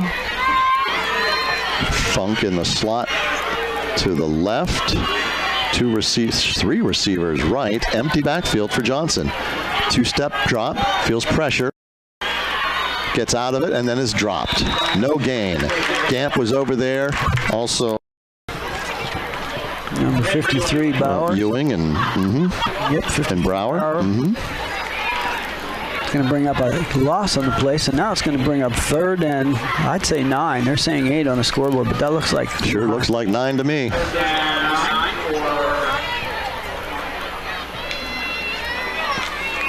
Big series for the Tyrone defense here. Try and get the football back with 7 minutes left to go in the third quarter.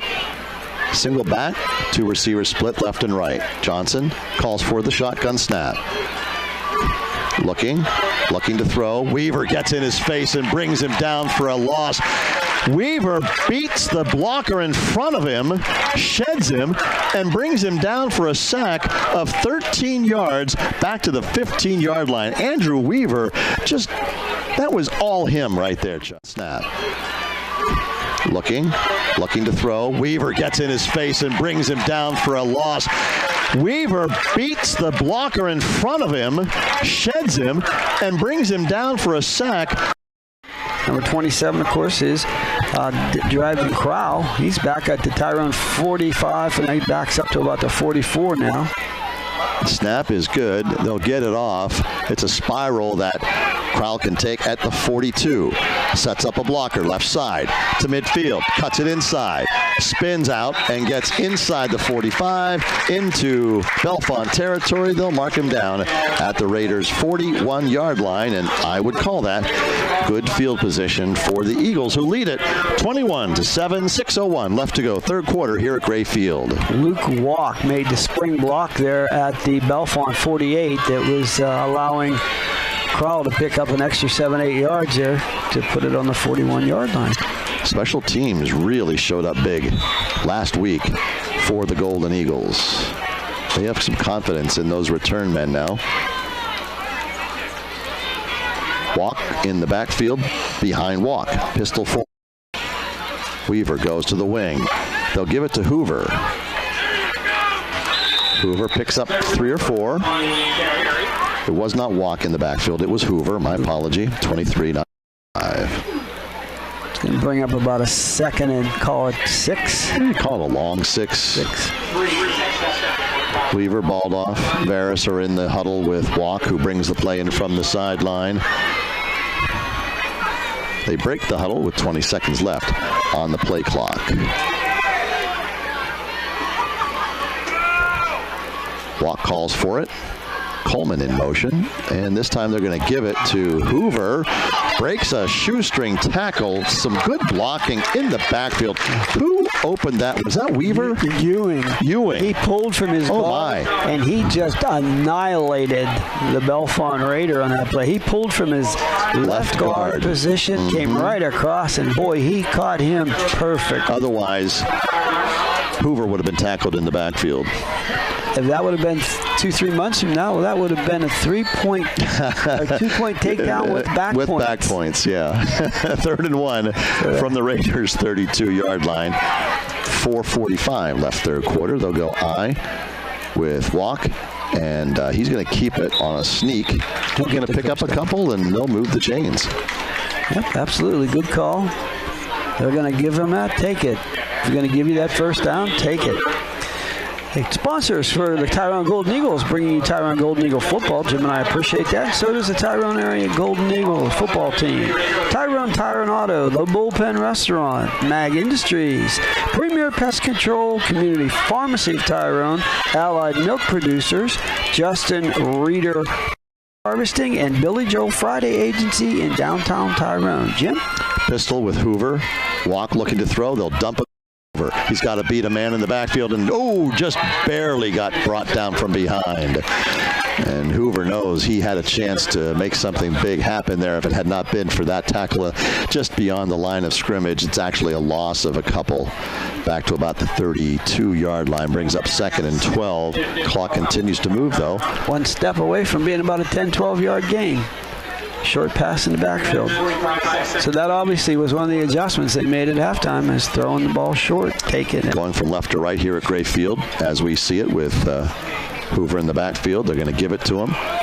Beats a man in the backfield thanks to another Ewing block in the backfield. It's almost like they're trapping and opening things up. And Hoover avoids that tackle in the backfield. He reads the block and then finds the hole down to the 25-yard line. So a gain of 8. It's going to bring up 3rd and manageable. They need about 5 here.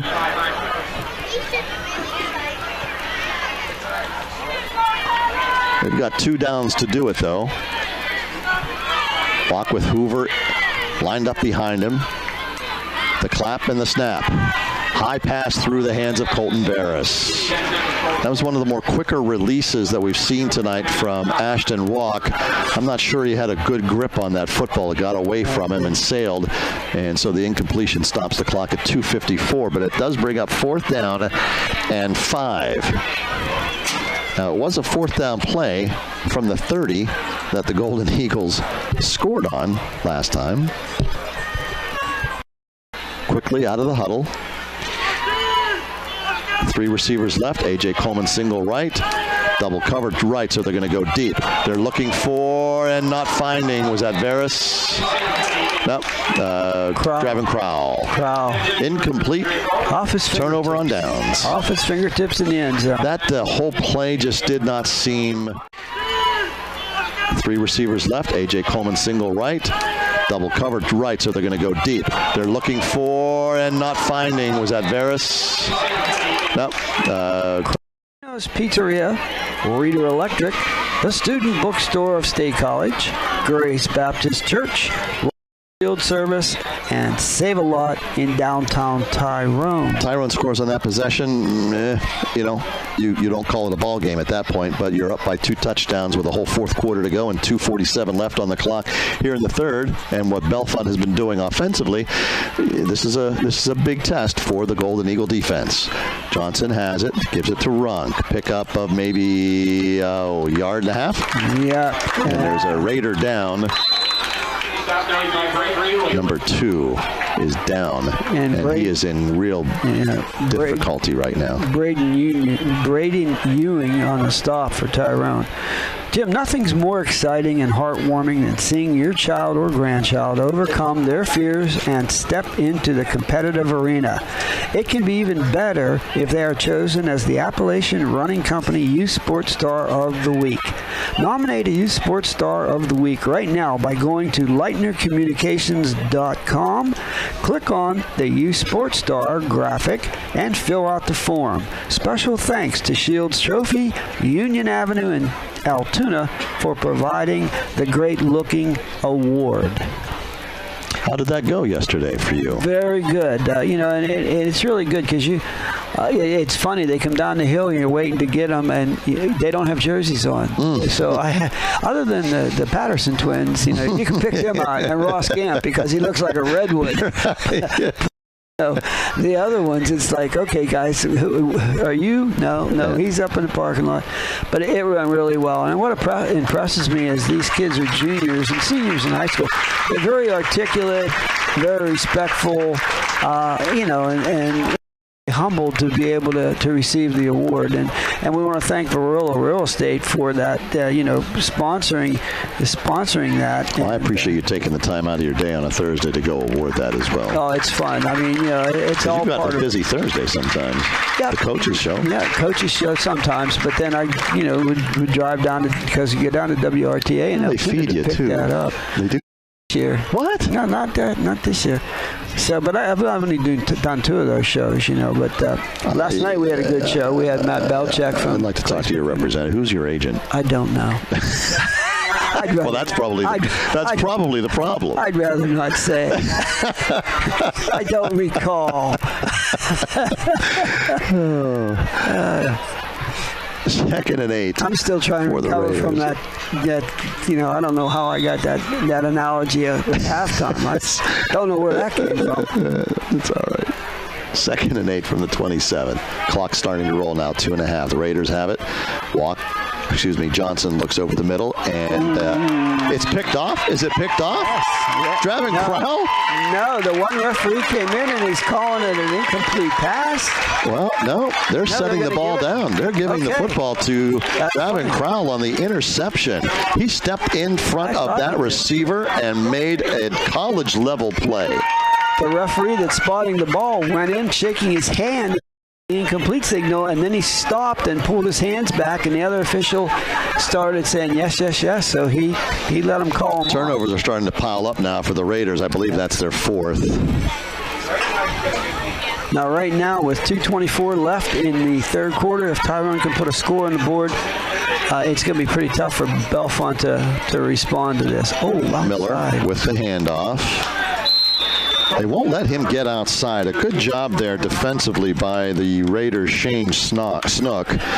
He came up and forced Miller to have to shift to the inside where the pursuit is going to bring him down. But they do pick up 5 yards, 5.5. So good pickup. Some yardage positively on first down. But we've not seen a breakaway run here yet tonight by the running backs for Tyrone. 2nd and 5 from the 38 of the Raiders. That was a good tackle by Nathan Way, too. They fake it, and they throw it to the flat, and there's Lucas Walk at the 30, inside the 20, down to the 15. So he got inside, he caught it about the 32, and really didn't find any opposites for Tyrone. 2nd and 5 from the 38 of the Raiders. That was a good tackle by Nathan Way, too. They fake it, and they throw it to the flat, and there's Lucas Walk at the 30, inside the 20, down to the 15. So he got inside, he caught it, and picking up yardage after the catch. 1st and 10 from the 15. And the open mind for the young quarterback is to not pressure the ball, give what they're giving you. Miller with the carry, inside the 10, inside the 5, looking for the end zone, comes up short. Good blocking downfield by the Ross was downfield, as was, and I want to make sure that also Dylan Brower. Yep. Tyler Rice in on the stop for Bellefonte. It's going to be a 1st and goal, Jim, at the 2-yard line. So quickly, starting at their own 45, they've taken it quickly downfield, looking to cap off the interception by Draven Crowell. Ashton Walk is stacked up on the quarterback sneak. We're under a minute to play here in the 3rd. It's going to be 2nd and goal. Actually lost a yard, unless they give him forward progress just behind the line of scrimmage, which they do. It's still a 2-yard distance between the football and the goal line, and a chance to take a 28-7 lead. They're going to have to get this play off. They really don't have to. It's about a half a second difference between the game clock and the play clock. They're at the line of scrimmage. They're going to get it off. Walk the up back, Miller the deep back. They go to Miller. He's going to shift it to the outside and find an opening for the touchdown. Colton Miller for 6.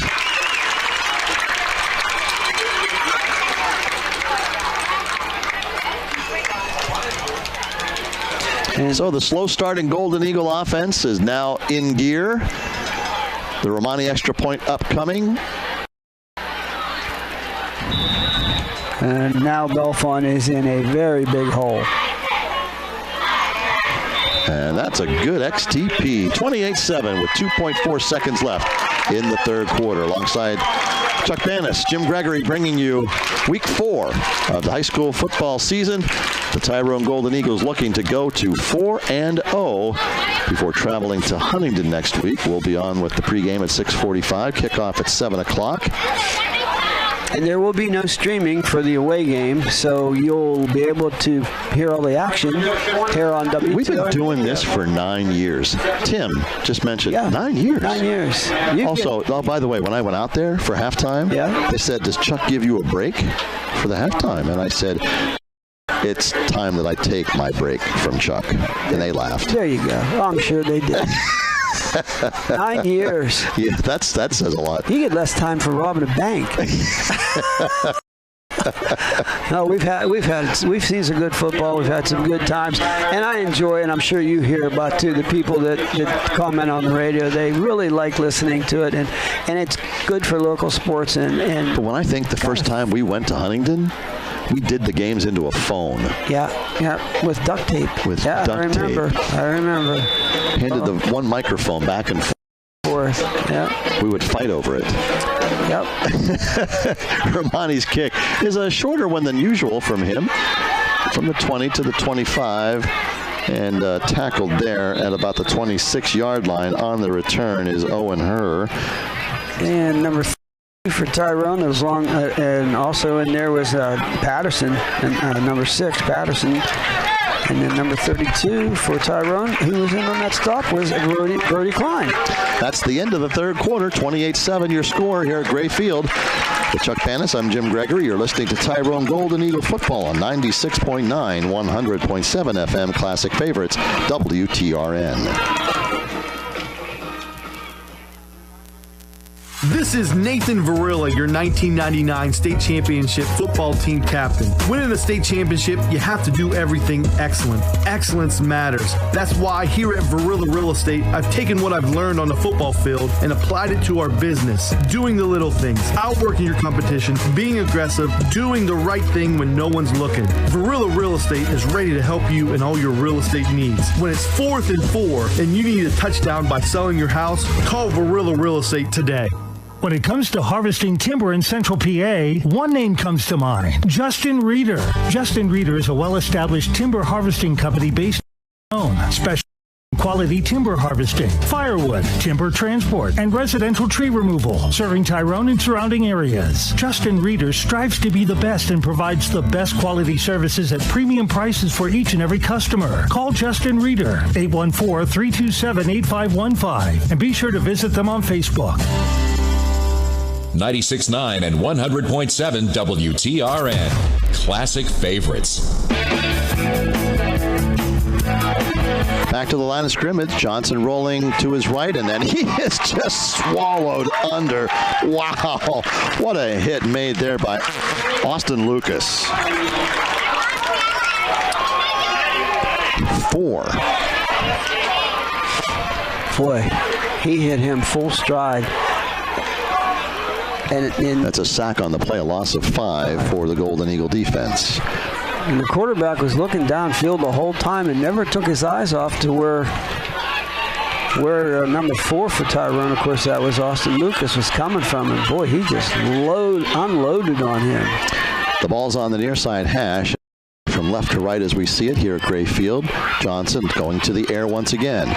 Throws, and it's completed to 31, but tackled immediately there by Lucas Walk.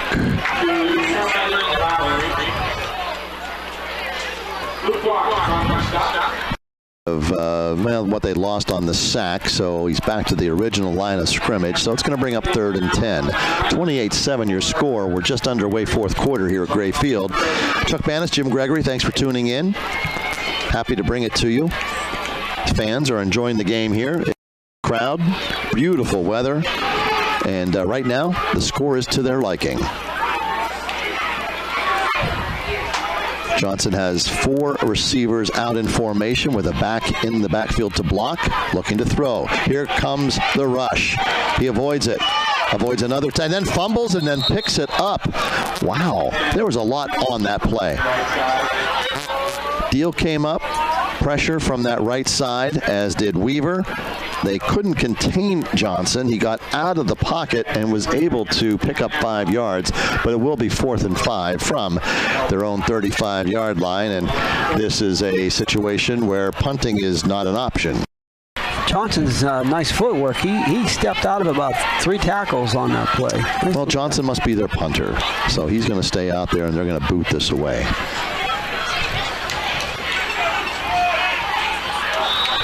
They only have 9 guys on the field. Bellefonte only has 9 players out there. Now, here comes 10. Nope, they're going to have to call timeout. Yeah, people running everywhere there. Crowell back deep to receive at his own 25-yard line. You're getting texts?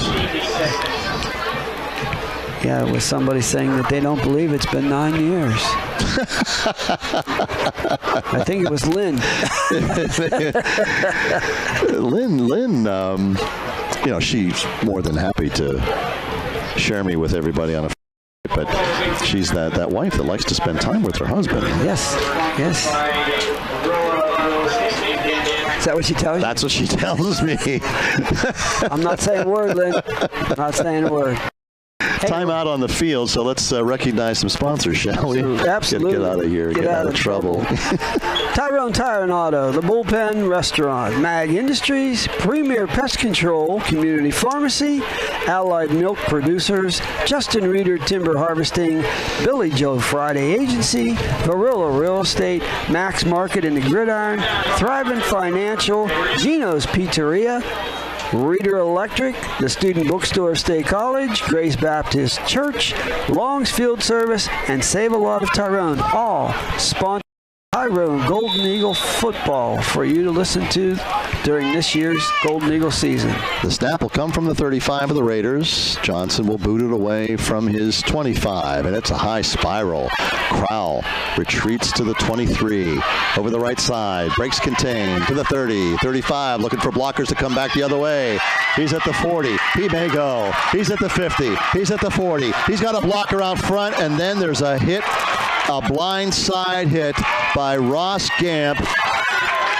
Crowell won't go the distance for the touchdown, but the flag is down on a block by Ross Gamp that dropped back the other way.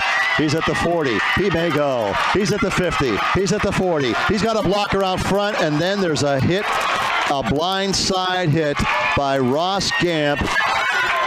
Crowell won't go. 20 years ago, that was a fantastic block. But now you're getting a sticker on your helmet for a block like that. Instead, they're going to throw that flag at the 38, take it back 10 yards. Unsportsmanlike conduct is the call. And the fans are going to let the officials hear about it, but they made a good call. It's a 15-yarder, actually. Yes. From the spot of the foul. Right. And they did tackle Crowell on the 1-yard line. Yeah, he didn't quite get there, but Crowell, if you got to recognize the amount of confidence he has on that special teams unit for punt returns. Absolutely. And energy he spent. He ran 135 yards. He ran left. Then he ran right. Then he come all the way back. But he did a good job of setting all those blockers. He did. And you know, Jim, if you watch closely, if they would have been playing flag football, they still weren't getting the flags off. John Franco is not happy about something here, and he's getting an explanation. The penalty. He thinks the penalty should have been marked off from about the 35, which would have been 5-10. The ball would have been on the 50. A difference of 3 yards. I don't know. Would he be that upset about 3 yards? Or seems like maybe he's wanting to take his senior on that block. Yeah, that's a tough one. Yeah, I'm sure Ross feels bad, but it wasn't a cheap hit. It was. And the player got up. Yeah.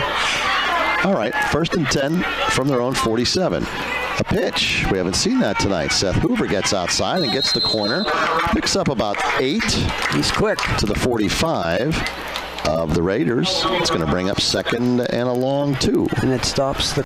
While they're going back in the huddle, stay tuned after the game for the announcement of the Varilla Real Estate Player of the Game. Varilla Real Estate is proud to recognize the efforts of our outstanding area athletes. Varilla Real Estate Player of the Game coming up right after the game.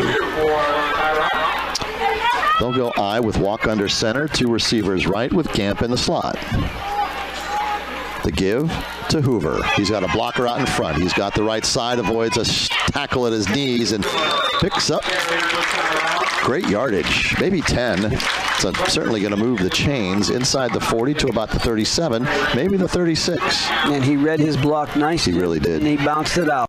So we were talking about at halftime too. You know, allow that guy to set you up and then get to the outside hip and never dip. And just keep going on the end. And when you've got the athleticism and speed of Hoover, just the natural ability takes over. Exactly. And that Varilla Real Estate Player of the Game is part of the ARC Federal Credit Union post-game show. So don't miss that, folks. Right side pitch to Hoover once again. It's the Seth Hoover show on this series. Give him 3 or 4. Yeah, give him almost 5. It's going to bring up 2nd and a long 5. Clock rolling. 9 minutes left in the ball game. 28-7 here at Grayfield. Tyrone leads it. They trailed at 1.7-0, but have come back with 4 straight scores. And Tyrone Golden Eagle fans, join Jim and I as we travel for the first time this year. We'll be going down to Huntington to take on the Huntington Bearcats next Friday night. 7 o'clock kickoff, 6:45 pregame. Walk on the delay. Gives it to Hoover, and he's able to make something out of that when it didn't look like he was going to be able to get much, maybe a yard or 2. It's going to bring up 3rd and about 4. Grady Garrison, nice stick hit. Perfect form tackle, dropped him right away. Gain of a yard. Yeah, they're going to need 5 to move the sticks on this one. Likely 4-down territory. Oh, yeah. Yep. Eating up the clock. Another minute goes by as we're down to 8 minutes. Twin backs in the backfield. 2 receivers left. Walk. It's time. Oh, there he is. Oh, he can't go deep. He's looking for Baldoff. He did. Touchdown. In the corner of the end zone, Deegan Baldoff battles the defender. The defender's head was turned, didn't see the ball. Twin backs in the backfield. 2 receivers left. Walk. It's time. Oh, there he is. Oh, he can't go deep. He's looking for Baldoff. He did. Touchdown. In the corner of the end zone, Deegan Baldoff battles the 34-7 your score with the extra point coming up from Romani.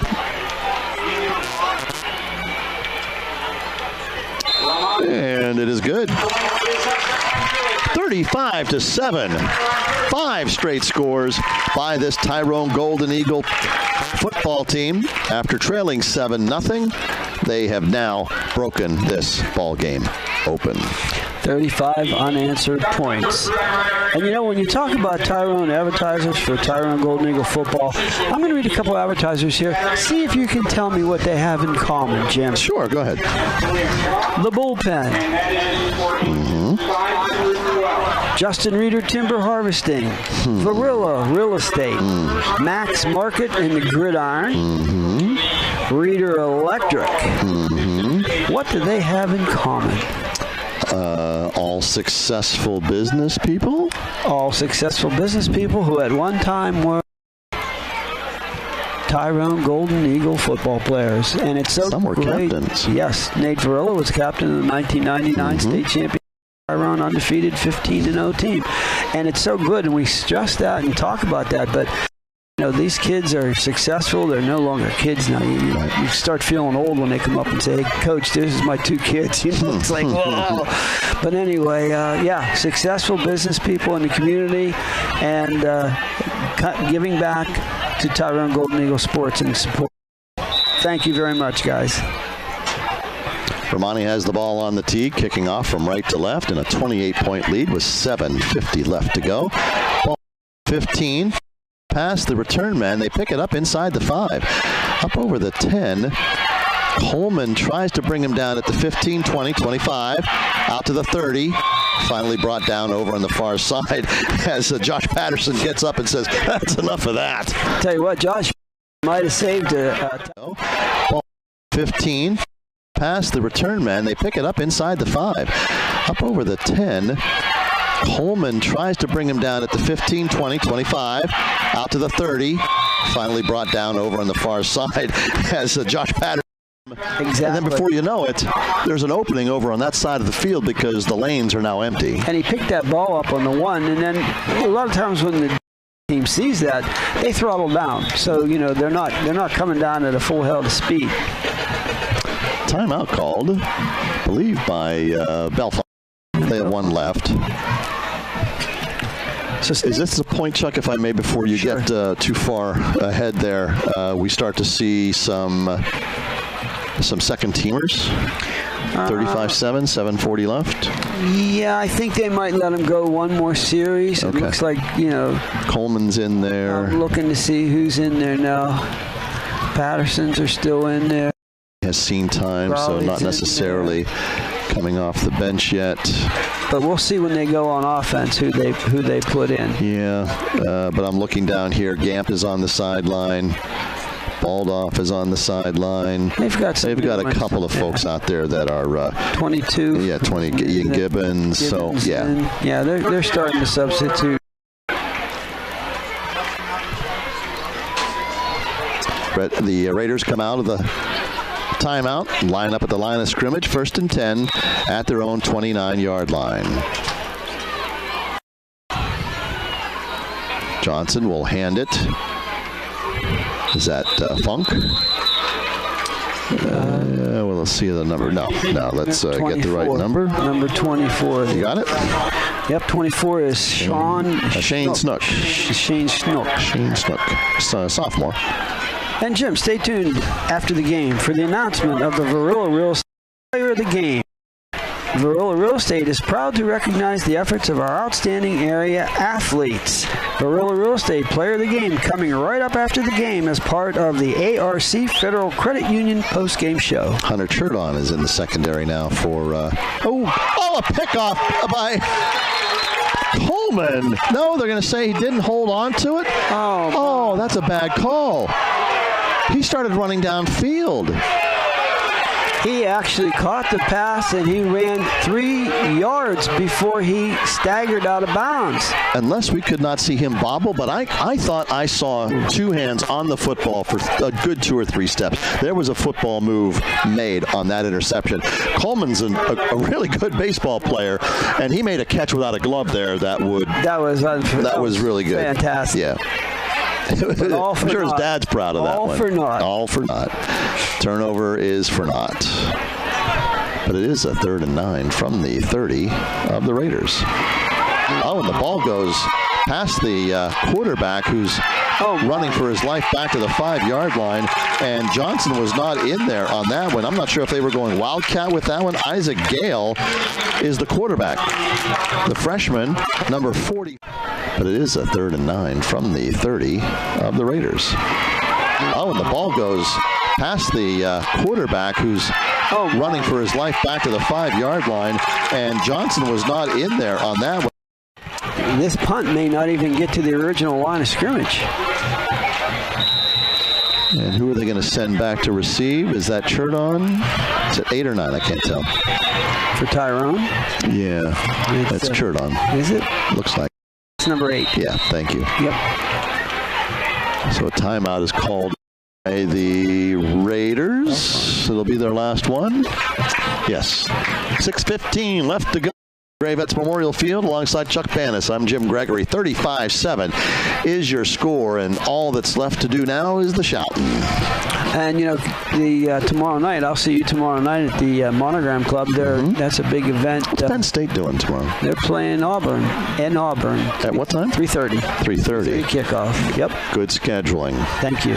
The game will be done. It'll be done, and it's the Tyrone Golden Eagle Monogram Club, and they have the pleasure of being able to induct some as of tomorrow, they will be inducted into the Hall of Fame for Tyrone, and it's a huge honor.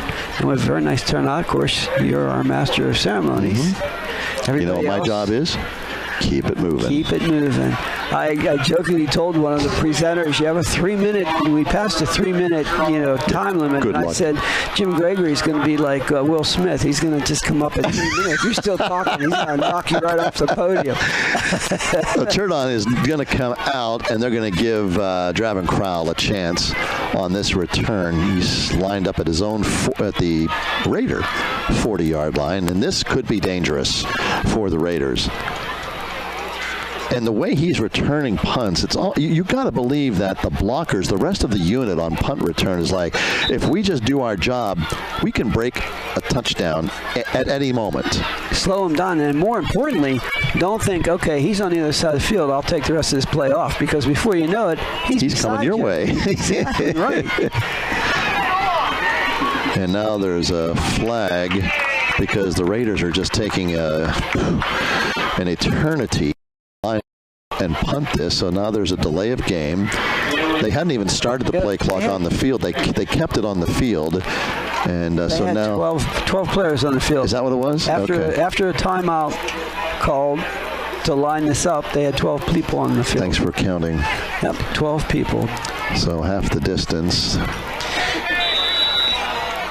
And now they're not even punting this. They're going to go under center. Maybe they'll.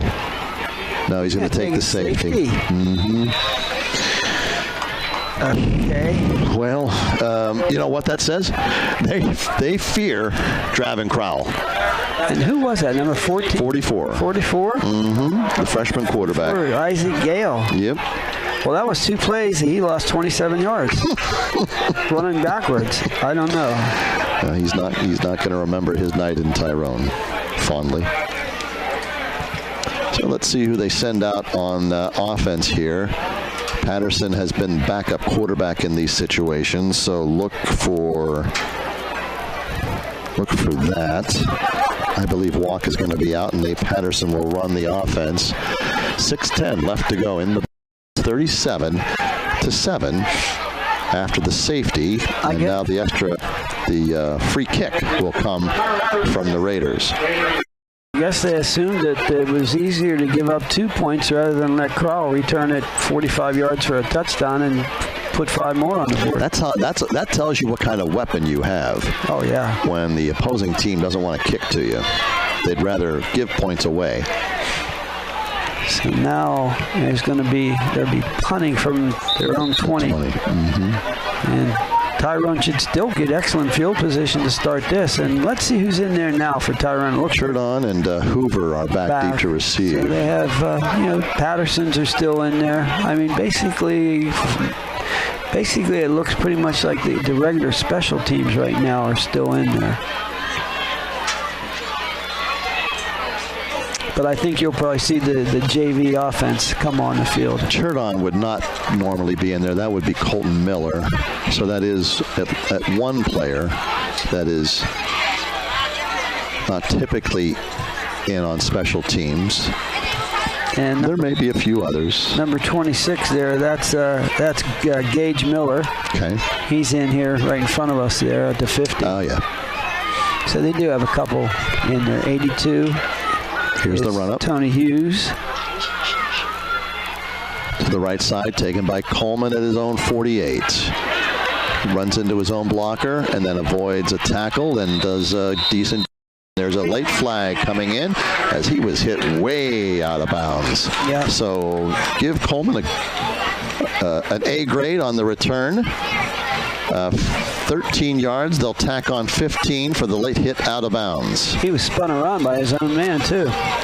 And now we'll look to see what's coming out here for Tyrone's. I wouldn't be surprised if Coach Franco doesn't call a timeout to get this lined up. 1, 2, 5, 6. You only have 10 guys out there right now. 1, 2, getting ready to. 4, they're going to send Wallace out there, and then Coleman comes in. I think they're all set. Yep. And Patterson will be the quarterback. Mm-hmm. The Patterson, number 6 Patterson, and that's Nathaniel. 1st and 10 from the Raiders' 24-yard line. 37-7 your score. 6:02 left in the. They'll go from the I formation with Patterson under center, and they're going to give it to Hoover, who's tackled in the backfield, a loss of a yard. Might give him not quite a yard. You're going to say he fell forward to about the 24-yard line. Logan Rarick with the tackle. And they're going to call it no gain, actually. So a good job of at least getting back to the line of scrimmage. 2nd and 10 from the 24. And it looks like Bellefonte has also put in their second team. I believe you're right. Yep. Mm-hmm.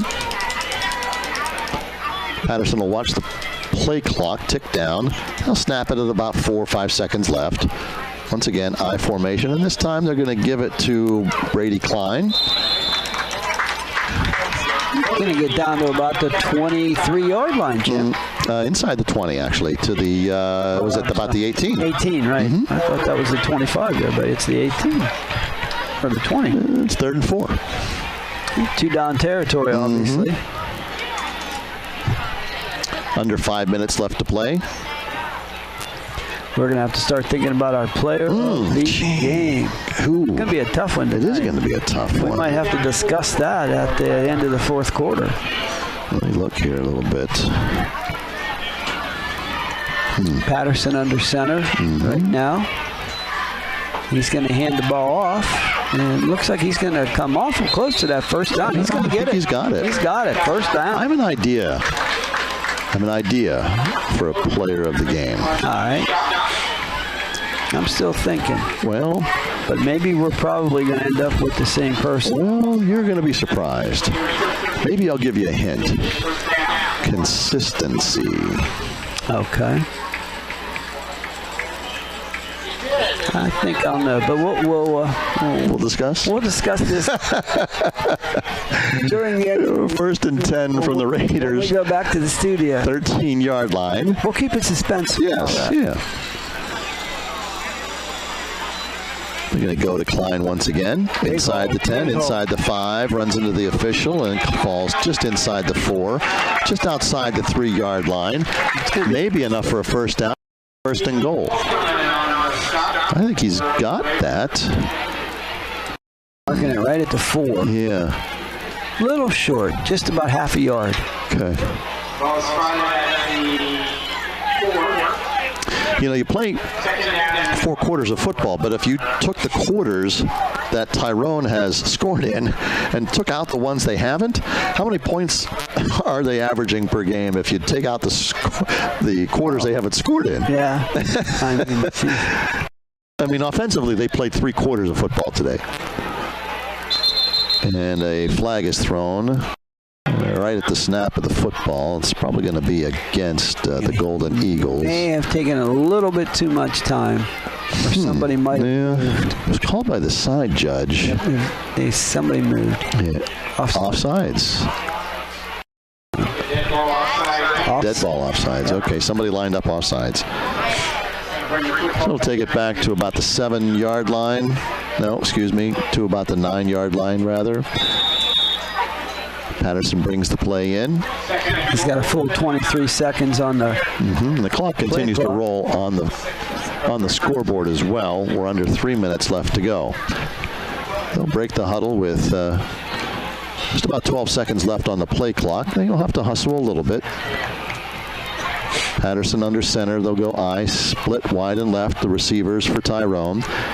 And then they give it to, who they got there? Is that a touchdown?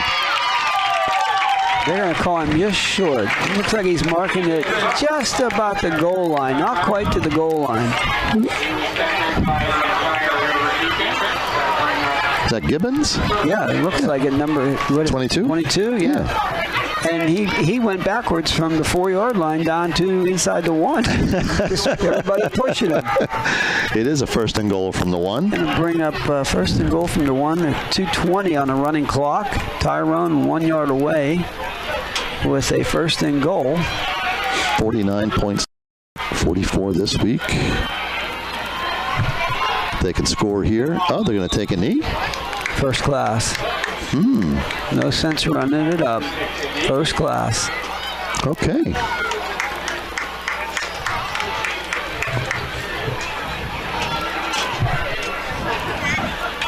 So it's going to bring up second and goal from the 2. I'm just looking and doing some math. Can they run the clock out here? I believe they can. So when the football, there'll be 1 minute and 20 seconds left, and then 2:40 seconds on the clock. Yep. 1:30 on the rolling clock. He'll take a knee again.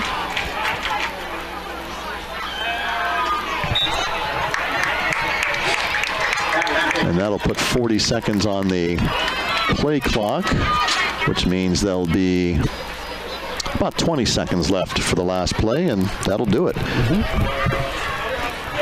So we definitely want to tune after the game for the announcement of the Varilla Real Estate Player of the Game. The Varilla Real Estate is proud to recognize the efforts of our outstanding area athletes.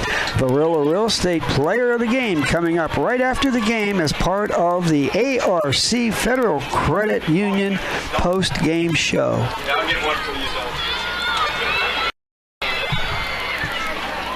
Take a knee at the 1 second mark. And that'll do it. They don't have to snap the ball again. That'll make your final. Tyrone Golden Eagles 37 and the Bellefonte Raiders 7. Tyrone goes to 4-0 on the season. The Raiders drop to 0-4. And what a great start for the Tyrone Golden Eagles in this 2022 season. So for Chuck Panis, I'm Jim. Thanks for joining us for the ball game. We'll be back with the ARC Federal Credit Union post